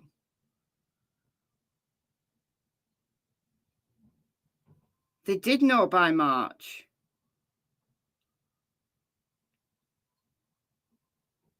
And Rick Allen Rick Allen had come forward. Rick Allen himself had come forward and put himself on the bridge. But earlier in the day. And then it had to be changed to fit the time of the crime. The FBI established a database for the collection and organisation of tips provided by the public in this case, which is the Orion database.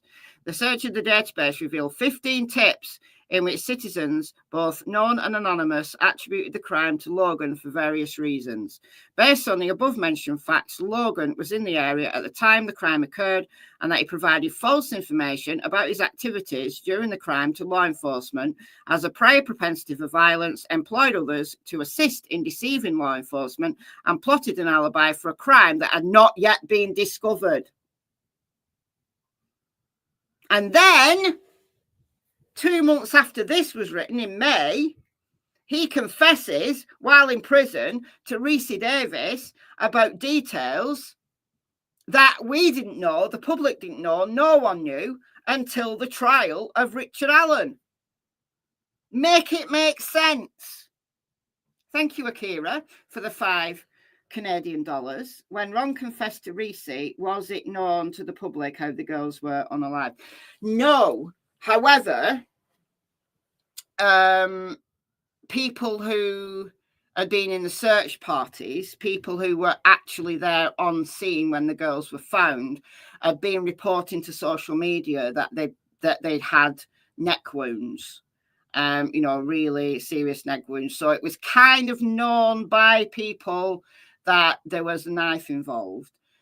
But we didn't know any real details until this came out, the murder sheets, put this out in 2022. And then when the PCA for Richard Allen came out, we learned a little bit more about the crime scene. But then we didn't know the details.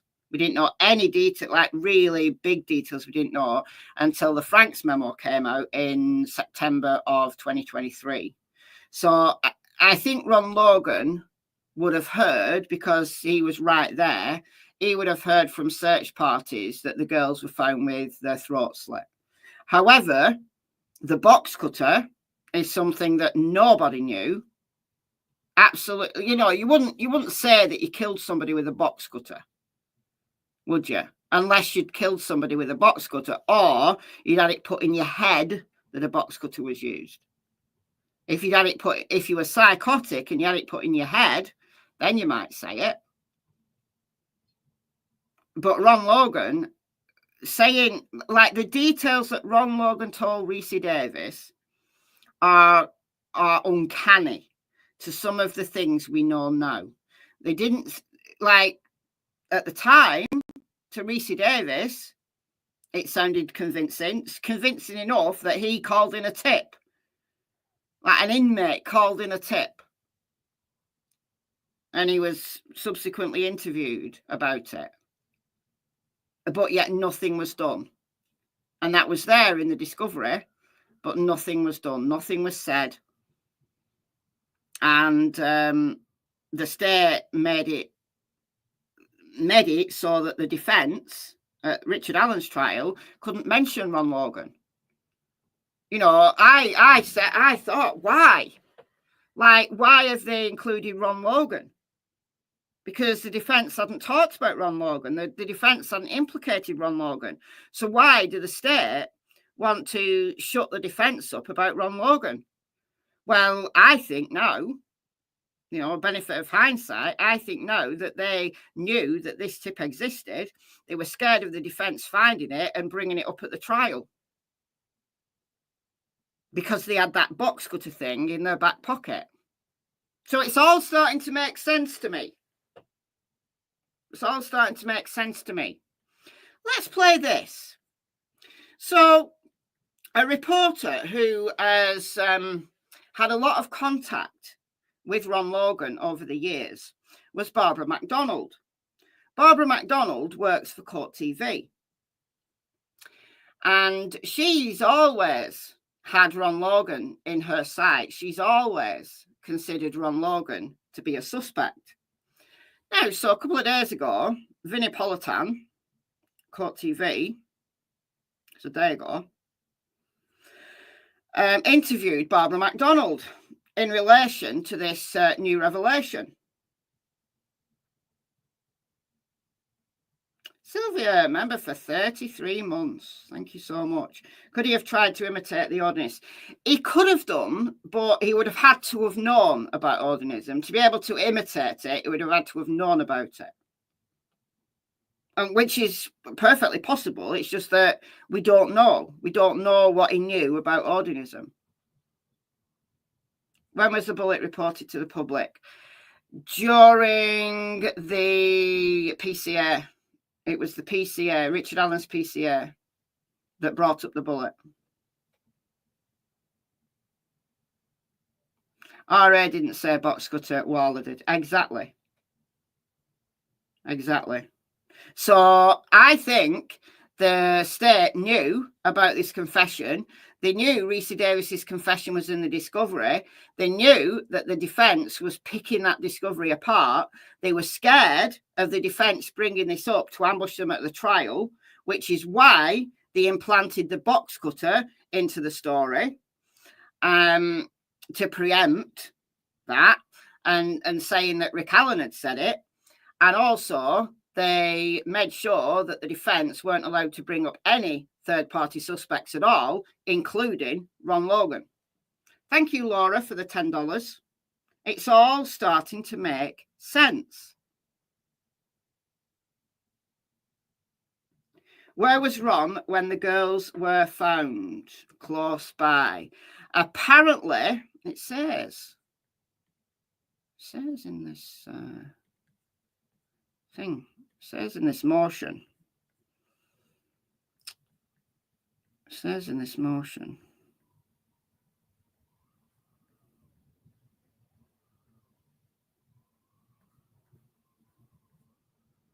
Which we didn't finish reading.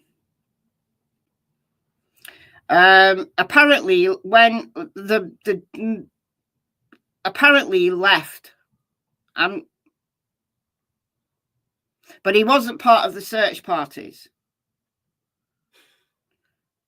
Let's finish reading this. And then we'll go to Barbara MacDonald. Daughter of Scotland, member for 42 months. You're soon going to have been a member for 4 years. That's crazy. But thank you so much. Reese Davis' handwritten notes about Ron Logan's confession to him says, Mr. Logan made reference to the killings in Delphi, Indiana. He told me he was one who killed those girls and it got out of hand. He walked with them in the woods to his property and the girls wanted to turn back. Said something about walking the something. I think that's creek. Walking the creek. Like walking through the creek. He grabbed the youngest girl to reassure her it was okay. However, they panicked and he also panicked. He indicated he ended up cutting the eldest with a box cutter. He went on telling me he killed both of them because it was took too far. So in addition to the other details that fit the known facts, Ron Logan confessed to Reese Davis that he used box cutters to kill the girls. If instead of, for the first time at Mr. Allen's trial, Dr. Kaur said 7 years earlier that the girls could have been killed by a box cutter, there would certainly have been probable cause to arrest and charge Ron Logan with the girls' murders. As it was, the FBI, 2 months before Ron Logan's confession to Reese Davis, had obtained a judicial finding of probable cause to search Ron Logan's property, which is the very search warrant that we've just read. Under the circumstances, Dr. Kaur's trial testimony about a box cutter possibly being used to murder the girls makes Ron Logan's confession to Reese Davis newly discovered evidence that would either be admissible through Reese Davis or through First Sergeant Hansard. Ron Logan's confession exculpates Mr. Allen and would probably produce a different result at a retrial. Accordingly, the court should vacate Mr. Allen's conviction or set this motion for a hearing. I've read somewhere that when the girls were found, Ron Logan had left. Like, Ron Logan had gone. Like, he hadn't run away, but he'd gone. Like, he didn't want to be there when the girls were found. I don't know that to be true, though. And I don't know whether it's in here or whether it's... I don't know where it is. Anyhow, Thank you, Doc Simon, for the $2. Thank you so much. Ron's alibi. What was that? Hold on a minute. Ron's alibi was being at the fish store, which was a lie. It absolutely was. It absolutely was a lie. His phone puts him on his property at 2:09, the exact time that the girls were on the bridge. Anyway, let's listen to Barbara MacDonald here, being interviewed by Vinnie Politan. So Barbara MacDonald had kind of got to know Ron Logan, like, you know, in the years shortly after the murders. She'd got to know Ron Logan quite well. So she's an interesting person to have on the show. Bob from Defence Diaries is also on as well. Helena, thank you for being a member for 6 months. That's very kind. Thank you so much.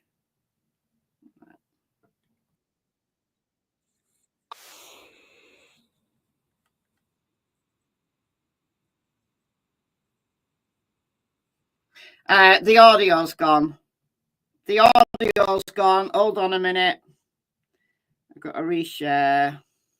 So annoying. All right, we should be fine now. We should be okay now. Way, getting some super chats here. Thank you so much, Pamela, for the $9.99. Gotta go, but thankful to have made it this much of a live. Guess I'll be back on the replay crew. Yeah, we're on the latter end now, so you only got to replay a little bit. But thank you so much, Pamela. And we've also got, hold on a minute, let's have a look. The Crypto Tax Lawyer. Thank you for the $4.99. Long time listener and sub. Thoughts about staging in light of RL confession. Apologies if you've addressed and missed it. That's a question mark. I said before, that's a question mark. Why would Ron Logan put sticks on the girls? I can understand, based on Reese Davis's confession, that he tried to move Libby, but he like dragged her, but he tried to move her, but couldn't move her. But why did he put sticks on both of them? I don't know the answer to that. So the question is, was there a link to Odinism? Was he an Odinist that none of us have known about? Did he have links? Did he try and stage it to look like it was some kind of ritual? Did he try to cover his tracks by staging it to look like some kind of ritual killing? If so, he would still have had to know about Odinism or at least Norse paganry to be able to do that. So yeah, that's a good question, and yeah, it needs thinking about. Maybe sticks the whole leaves down. There were no leaves on the bodies, though. There were no leaves on the bodies. People have said they were covered in leaves, but they weren't. I mean, obviously there may have been a few leaves on them, just like naturally blowing on, but they weren't covered in leaves. So no, the sticks weren't there for that reason. All right, let's listen to Barbara MacDonald. Deal to get out. So they see somebody come in and all of a sudden there's a confession. But looking closer at it and some of the details here, can we answer that question? Joining me on the phone, Court TV senior producer. Can you hear that now, by the way? Can you hear that now, by the way? I just need a yes, and then we'll be good. It should be okay now. I've reshared it. You can hear it now, good. Yeah, Brad Holder's a problem. Brad Holder is a big problem.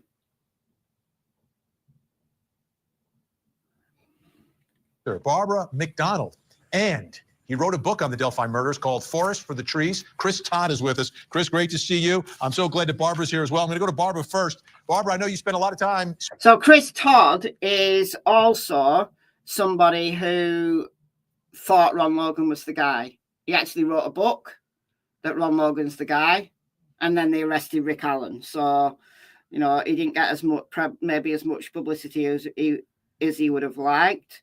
But let's listen. Speaking with Ron Logan What are your thoughts about this question? Did Ron Logan confess? I never heard Ron Logan confess. He never confessed to me. However, in the months and months of conversations that he and I had talking about this case, he never said he didn't do it. He always said, they can't prove I did it. That's weird. Come on. You have to admit that's weird. If you had nothing to do with it, if you didn't do it, you would just, you know, you get to a point where you just laugh it off and say, look, they think I did it. You guys think I did it. I didn't do it. You wouldn't say they can't prove I didn't. You wouldn't say that. If you were innocent, you would say I didn't do it. You wouldn't say you can't prove it. That's two very different things, in my opinion. Which I thought was an interesting distinction. That's a little strange. That's a strange way to answer that question. You can't prove that I did it. Wait a minute, what does that mean? Chris Todd, your thoughts about this alleged confession from another inmate? We always take it with a grain of salt because I've seen it tons of times, right? But what are your thoughts about what he had to say about this confession? This goes back to May of 2017. Well, I'm just finding out about this because it's saying it's newly discovered, right? Do we have a Brady rule violation? So I just reading it, it's scary of what he's saying to this inmate. Obviously, we have to be careful with the inmate telling us this, but how long did they know this? How long was this information with the state? Did they Well, I can answer that question. The state knew this from May of 2017. That's when Reese Davis called in the tip, May 15, 2017. And someone from the Indiana State Police, someone called P. Hansard, First Sergeant P. Hansard, interviewed Reese Davis on June 21st, 2017. That's how long the state have had that information. It's been in the Iran database all that time. And they did nothing about it. After that interview, they did nothing about it. And Reese Davis was in prison. Reese Davis was in prison. There's no way he could have known some of the details that we know now to be factual, aka the box cutter. He couldn't have known that. So he hasn't just made that up. There's no way he's just made that up. So Ron Logan clearly had to have made that confession to him. The question is, how factual was Ron Logan's confession? And if he was making it up, it's uncanny. And why did Ron Logan confess to Reese Davis and then also confess to James Haas? Who else did he confess to? He may have been walking around the prison confessing to everybody who would listen. We don't know. We've only heard about 2. How many more are there? How many more confessions are there from Ron Logan? What else has he said to other people? We don't know. Withhold it from the defense team. And to me, working a lot of other cases, you have to be careful what the suspect says, right? When I read that, there's a lot of stuff Ron Logan is kind of hiding, but it is explosive to say the least, for sure. So here's Ricky Davis's handwritten statement about this alleged confession. Now, this is June 21st, 2017. So again, close in time. Mr. Logan has made reference to the killings in Delphi, Indiana. He told me he was the one who had killed those girls that had got out of hand. He walked with them in the woods to his property, and the girls wanted to turn back. Said something about he grabbed the youngest girl to reassure her it was okay. However, they panicked, and he also panicked. He indicated he ended up cutting the oldest with a box cutter. He went on telling me that he killed both of them because it was took too far. I want to put this next thing up on the screen because we have to put some context into this because there's the mentioning of the box cutters. This is from the trial. Again, no cameras, no microphones, but we have reporters there. This is from a reporter's notebook. The witness, Dr. Roland Kaur, forensic pathologist, believes a box cutter caused the serrated marks on Libby's leftmost wound. Box cutter, that's coming from the prosecution's expert, correct, Barbara? This is the forensic pathologist testifying for the prosecution. That's right. Is saying it's a box cutter. Let me ask you this, Barbara. I don't want to miss this piece of it, though, because timing to me is a lot here. At what point did you, who has covered this story in depth for years, when was the first time you ever heard that a box cutter was used in this? When Dr. Kaur testified at the trial. And he said he had only just come to that realization a few months prior to his testimony. Right, let's put a little bit more context to that.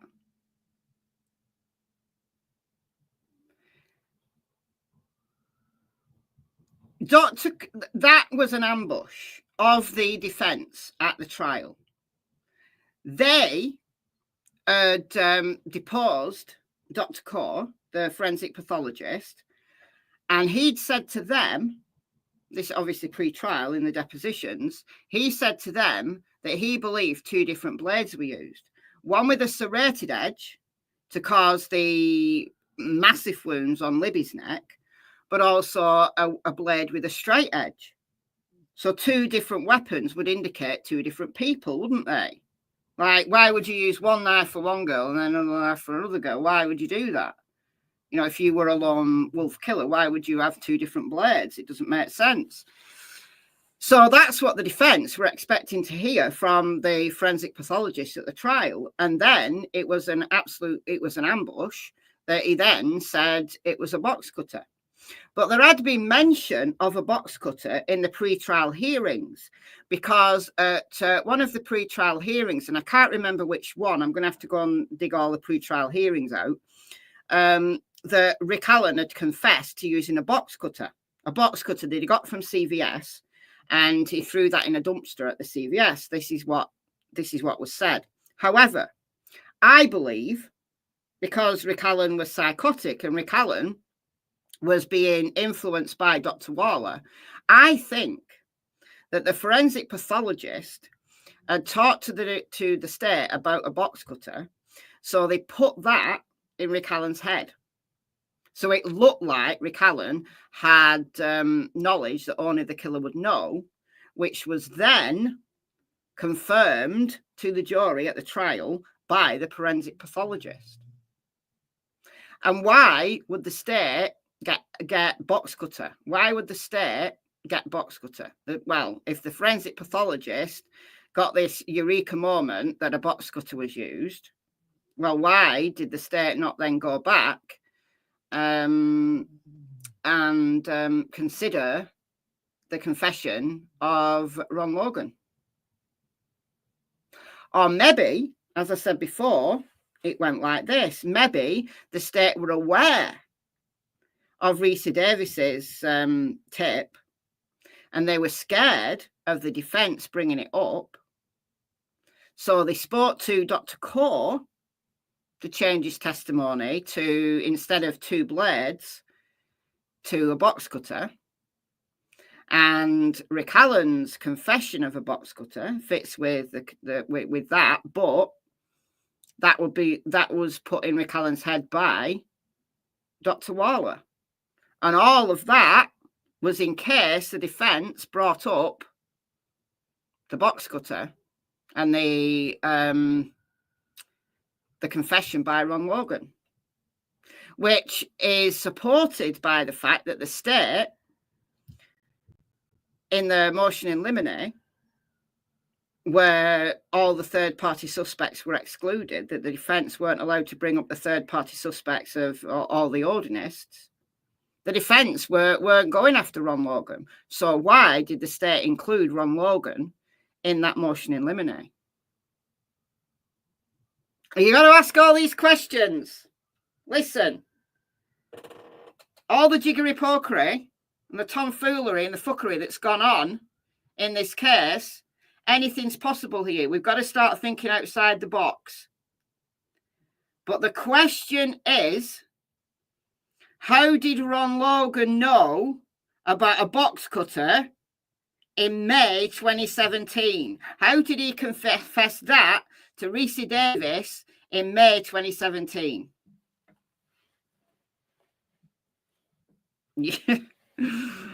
And Barbara MacDonald is utterly shocked and surprised by this confession. No one knew about Reese Davis's confession. Not Barbara MacDonald, who studied this case, did the Down the Hill podcast, has worked for Court TV, has reported extensively on this case. Not Chris Todd, who wrote the book Forest for the Trees about Ron Logan being the killer. None of these people who've researched this case knew about Reese Davis's tip and Ron Logan's confession. They knew about James Haas, but that's not specific enough to be really, really credible. But Reese Davis's is. So how's that been kept so quiet for all of these years? There's a reason for that. Thank you, Sean, for the $4.99. I think we need to go back through all the evidence on Ron. We do. We do. This is just the beginning of it, because I have never considered Ron Logan a suspect. No, I do. No, I do. So I've got to go back to the very beginning. I'm going to start trawling through all Ron Logan's interviews that he did with the media in 2017, because he did a lot. He was all over the place. He did a lot. So expect some videos and live streams on Ron Logan. I'm just warning you. Expect it, because it's coming. Wow. Now, give me your reaction now to this confession and the details here, according to Ricky Davis. Again, the inmate, we take it with a grain of salt. What about these details? What's your reaction to that, Barbara?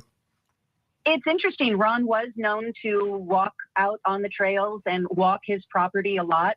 He described, according to this inmate, that he was just out and encountered these girls and it got out of hand. Now, the one thing that this confession includes that Ron would be offended by is that he panicked.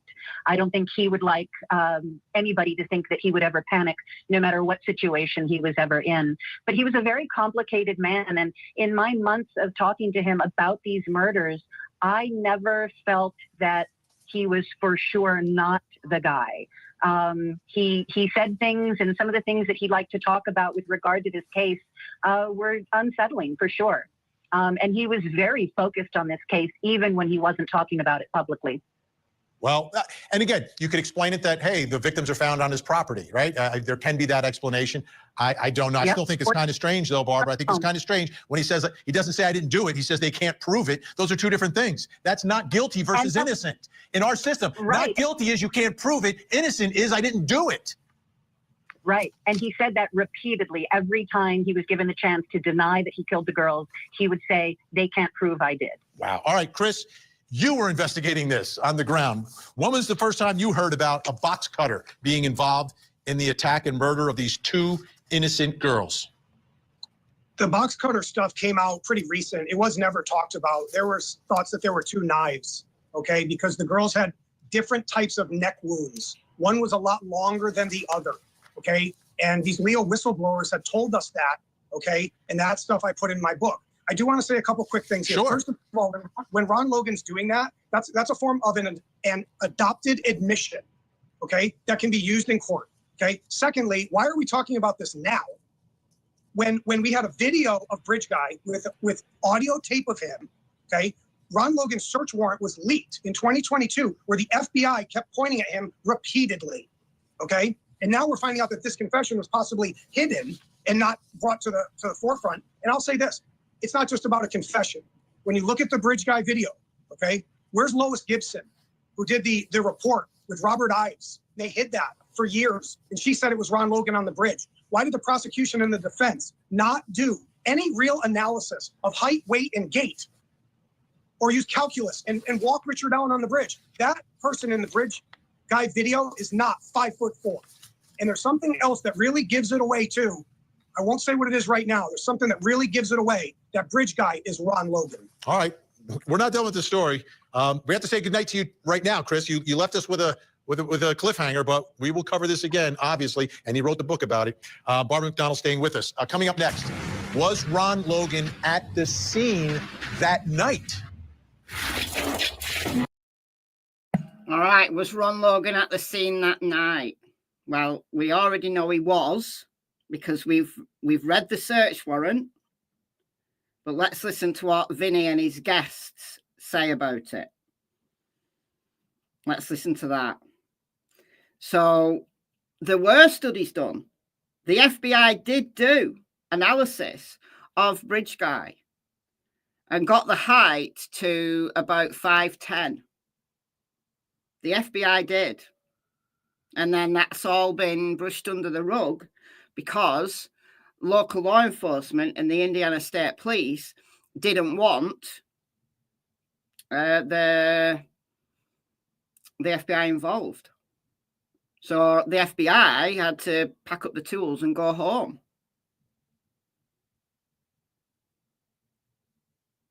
Now, Ron Logan was tall, but remember that the bridge guy video was manipulated. What we see is a manipulated image. So perhaps it isn't possible to do a precise height measurement. Because remember, you know, we haven't seen the 43-second video. The people in the court did. And people who were in the court who saw the 43-second video, like, couldn't hardly make out bridge guy. He was right in the distance. So they've had to really, really zoom in on him and manipulate the image. So perhaps the analysis of the height isn't accurate to the very inch. No one could get it accurate to the very inch. So Ron Logan was a tall guy, same build, like, you know, he's got a bit of a belly to him. I don't know what Chris Todd's on about with this cliffhanger. Chris Todd does this, though. This is what he does. Chris Todd has done this before when he's been on Court TV with his cliffhanger. I've never thought Bridge Guy was Ron Logan because Bridge Guy to me has always seemed like a younger guy. But because we now know just how manipulated that image was, I'm not going to read too much into the fact that nobody appears to look exactly like Bridge Guy. Like, he could be a load of people. Like, he fits the kind of general kind of look of loads of people. But the people who knew Ron, like his ex-girlfriend and his cousin, think that Bridge Guy was Ron Logan. Now, who's most likely to be correct? Me, from 4,500 miles away, who's just seeing a manipulated image, or you, wherever you are, just seeing a manipulated image, or the people that actually knew Ron Logan? Who is most likely to be correct?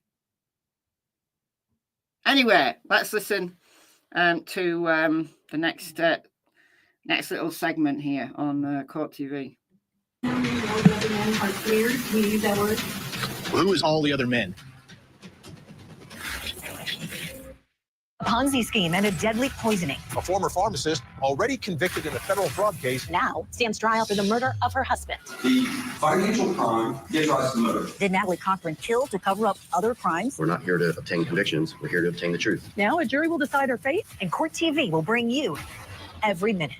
The Ponzi Scheme Murder Trial. Live coverage weekday mornings, only on Court TV. The financial future.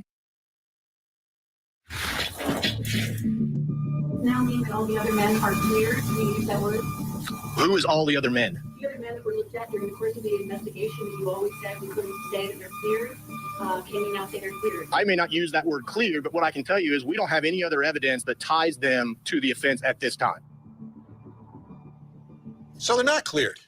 Despite the conviction of Richard Allen, it seems other people who were on the radar aren't necessarily cleared, but the prosecutor is clear in what he's saying. I have no evidence to include them, but I have no evidence to exclude them at this time. Well, this time is after the conviction of Richard Allen. So let's get back to the notes. Now, this is the sergeant handwritten notes of Ricky Davis. And we have them transcribed on the right. This is how the defense, Richard Allen's defense, transcribed these handwritten notes. But they're really important and significant here. Talking about knowing one of their dads, to walk with them. One of them wanted to turn around. So Abby or Libby apparently wanted to turn around. Grabbed the youngest's shoulder. It's okay. The oldest freaked out. Animals. Walked with them, willing to go check out horses. He, again, meaning Ron Logan, told them he had rabbits in the barn. Walked through the trail in the woods. The oldest was paranoid, didn't want to go. The youngest wanted to see the horses. Pulled box cutter out. Slit oldest one, hit an artery. Youngest scared. Took little girl with him for a while, never said where. He left again, came back later in evening, search going on. later on late hours tried to move oldest one to area not going to be found. Are you following this now? So from the handwritten notes, it's not just this box cutter. It's also that he's moving them at night, which brings us to the next question in our investigation. Was Ron Logan at the scene that night? And we know the prosecution theory is that the girls are murdered in the afternoon, early to mid-afternoon. But was Ron Logan at the scene that night? Let me take a look at a couple more things I have for you here, folks, because this is interesting. This is from the affidavit for a search warrant on Ron Logan's property. I said he was on the radar. All right, so this is what we've just seen. This is what we've just read. So he's reading now from the search warrant written by Nicole Robertson is her name, an FBI special agent that was signed the 17th of March, 2017, just a month after the murder. So he's reading from that very search warrant. So there was a search warrant for his property. And what did they put in their sworn affidavit to get that search warrant? Logan's cell data showed around 10:16 p.m., February 13th, 2017, he received a text message while outside his residence in the area of Abby and Libby's bodies at night, okay? Ron Logan is outside of his home that night, at least his phone is, near the area of Abby's and Libby's bodies. And the search warrant also says he was there in the vicinity of the crime scene where he received or sent a text message at 7:56.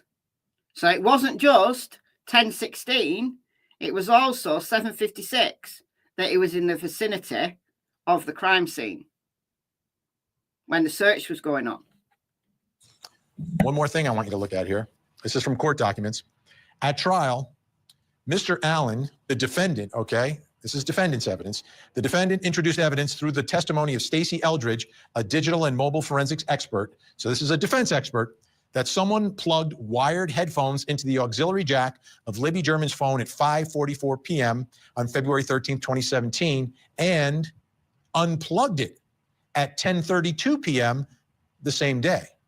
So now, remember, we said before that this 5:44 p.m., if Ron Logan plugged in headphones into Libby's phone at 5:44 p.m., there's a problem with that time compared to the receipt from Aquarium World from Lafayette at 5:21, because it would take about 28 minutes to get from Aquarium World in Lafayette to Ron Logan's property. So that would put the time Ron Logan getting home after 5:44. Only a few minutes after, I mean, obviously he could have floored it and driven at 80 miles an hour all the way home and got there sooner. But there is a problem with that time. So let's just be clear on that. Let's just be clear on that. But is it possible that Ron Logan floored it and got home earlier and went straight to the crime scene, plugged headphones in to stop her phone ringing or to listen to her voicemails? It's very possible. Was someone else at Aquarium World, or was someone else at the crime scene? We don't know the answer to that. All I'm pointing out is that discrepancy at this moment in time. It's only a few minutes. It's explainable, but we do have to point that out based on the facts that we have presenting in front of us at this very moment in time. So this is the defense expert. This isn't prosecution evidence. I'm sure they don't agree with it. But you've got someone at the scene at 10:32. Was Ron Logan at the scene that night? Still with me, Barbara McDonald, and joining me, another person who was in the courtroom for the Delphi murders trial, criminal defense attorney and host of the Defense Diaries podcast, Bob Mata. All right, putting these pieces together, Barbara, I'll begin with you. I've got now in this alleged confession that he makes, he's talking about being there at night. Did anyone know that? I mean, was this public knowledge that people knew Ron Logan was out that night? No, his story has always been that when he got home from the fish store, with the fish that he had purchased. He spent the evening indoors getting that tank ready and putting the fish in it. He did not go and attempt to search. That evening, Pat Brown did stop by his house and asked for permission to go on his property and search, and he gave Pat that permission. But as far as Ron always told it, he was home all night. So that's another problem for Ron Logan. Another lie that Ron Logan told. Now, that's not in the documents from law enforcement. That's not in the search warrant. Thank you, Teresa. Thank you so much for the $5. That's very kind of you. Isn't that interesting, though, that he said he was home all night, but his phone puts him in the vicinity of the crime scene. Now, remember, it's only 1,400 feet from his house to the crime scene. Is it possible that the phone ping data's off? Yes. But he said he was indoors all night. Interesting. Very interesting. All right, Bob Mata, if he says he's home all night and the cell phone data says he's out near the bodies at 10:16 and he lied about his alibi, so now you've got him lying about his alibi, right? You've got him lying about where he is that night.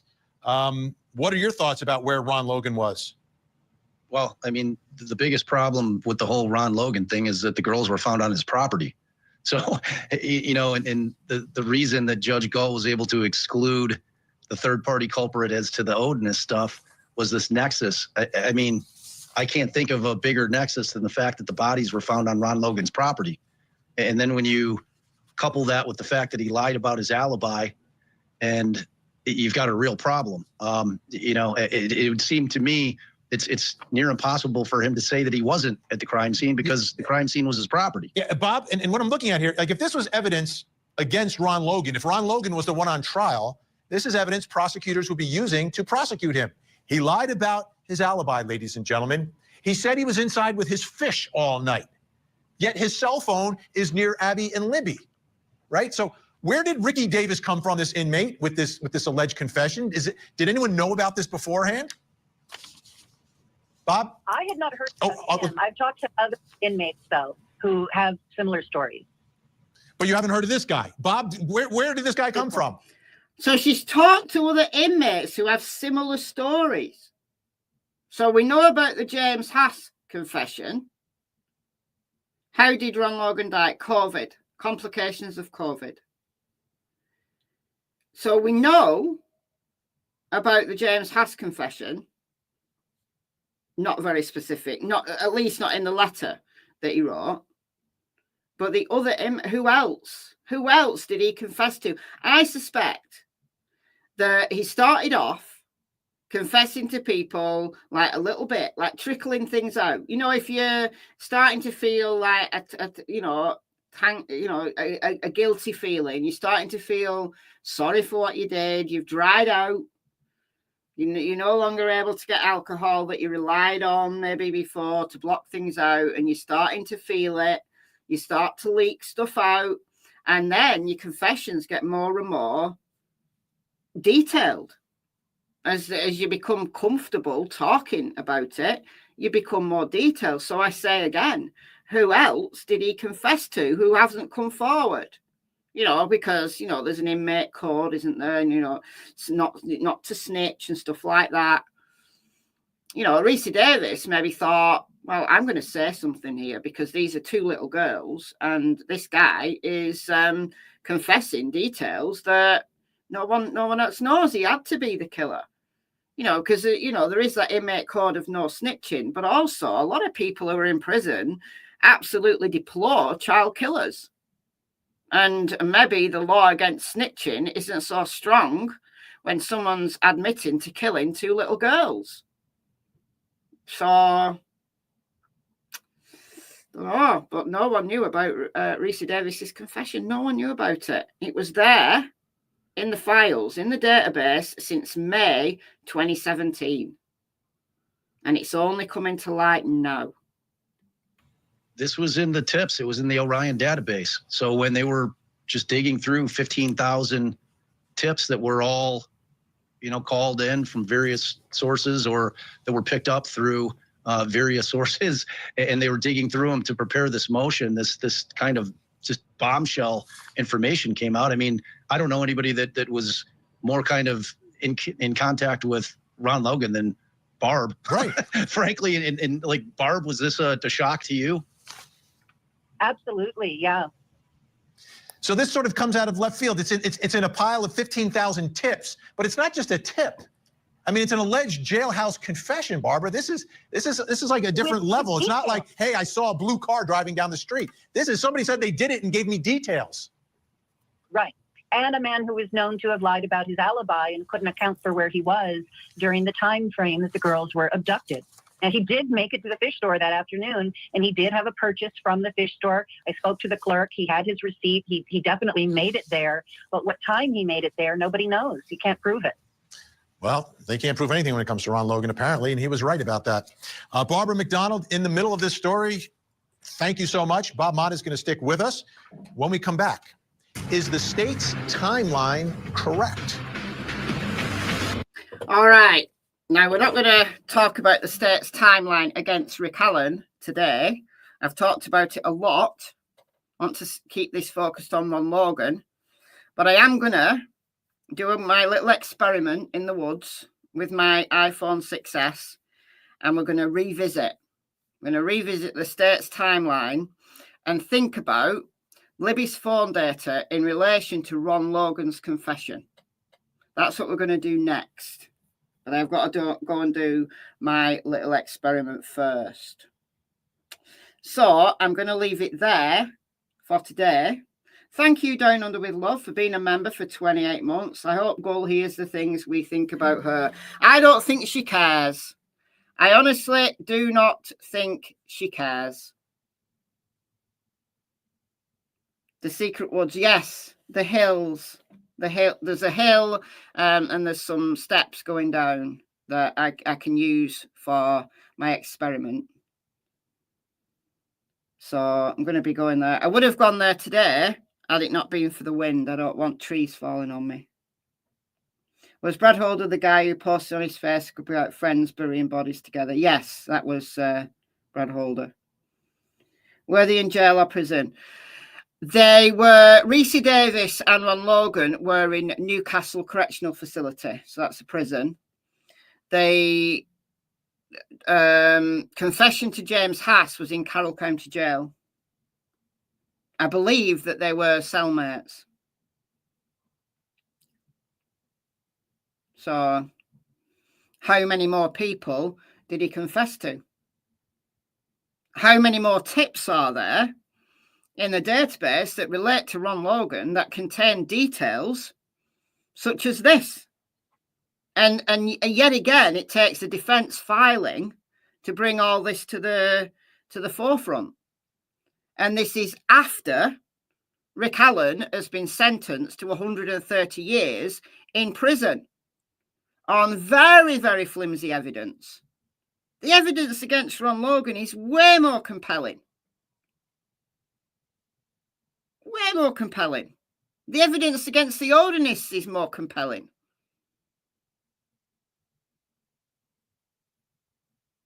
What if Abby was still alive when he went to the fish store?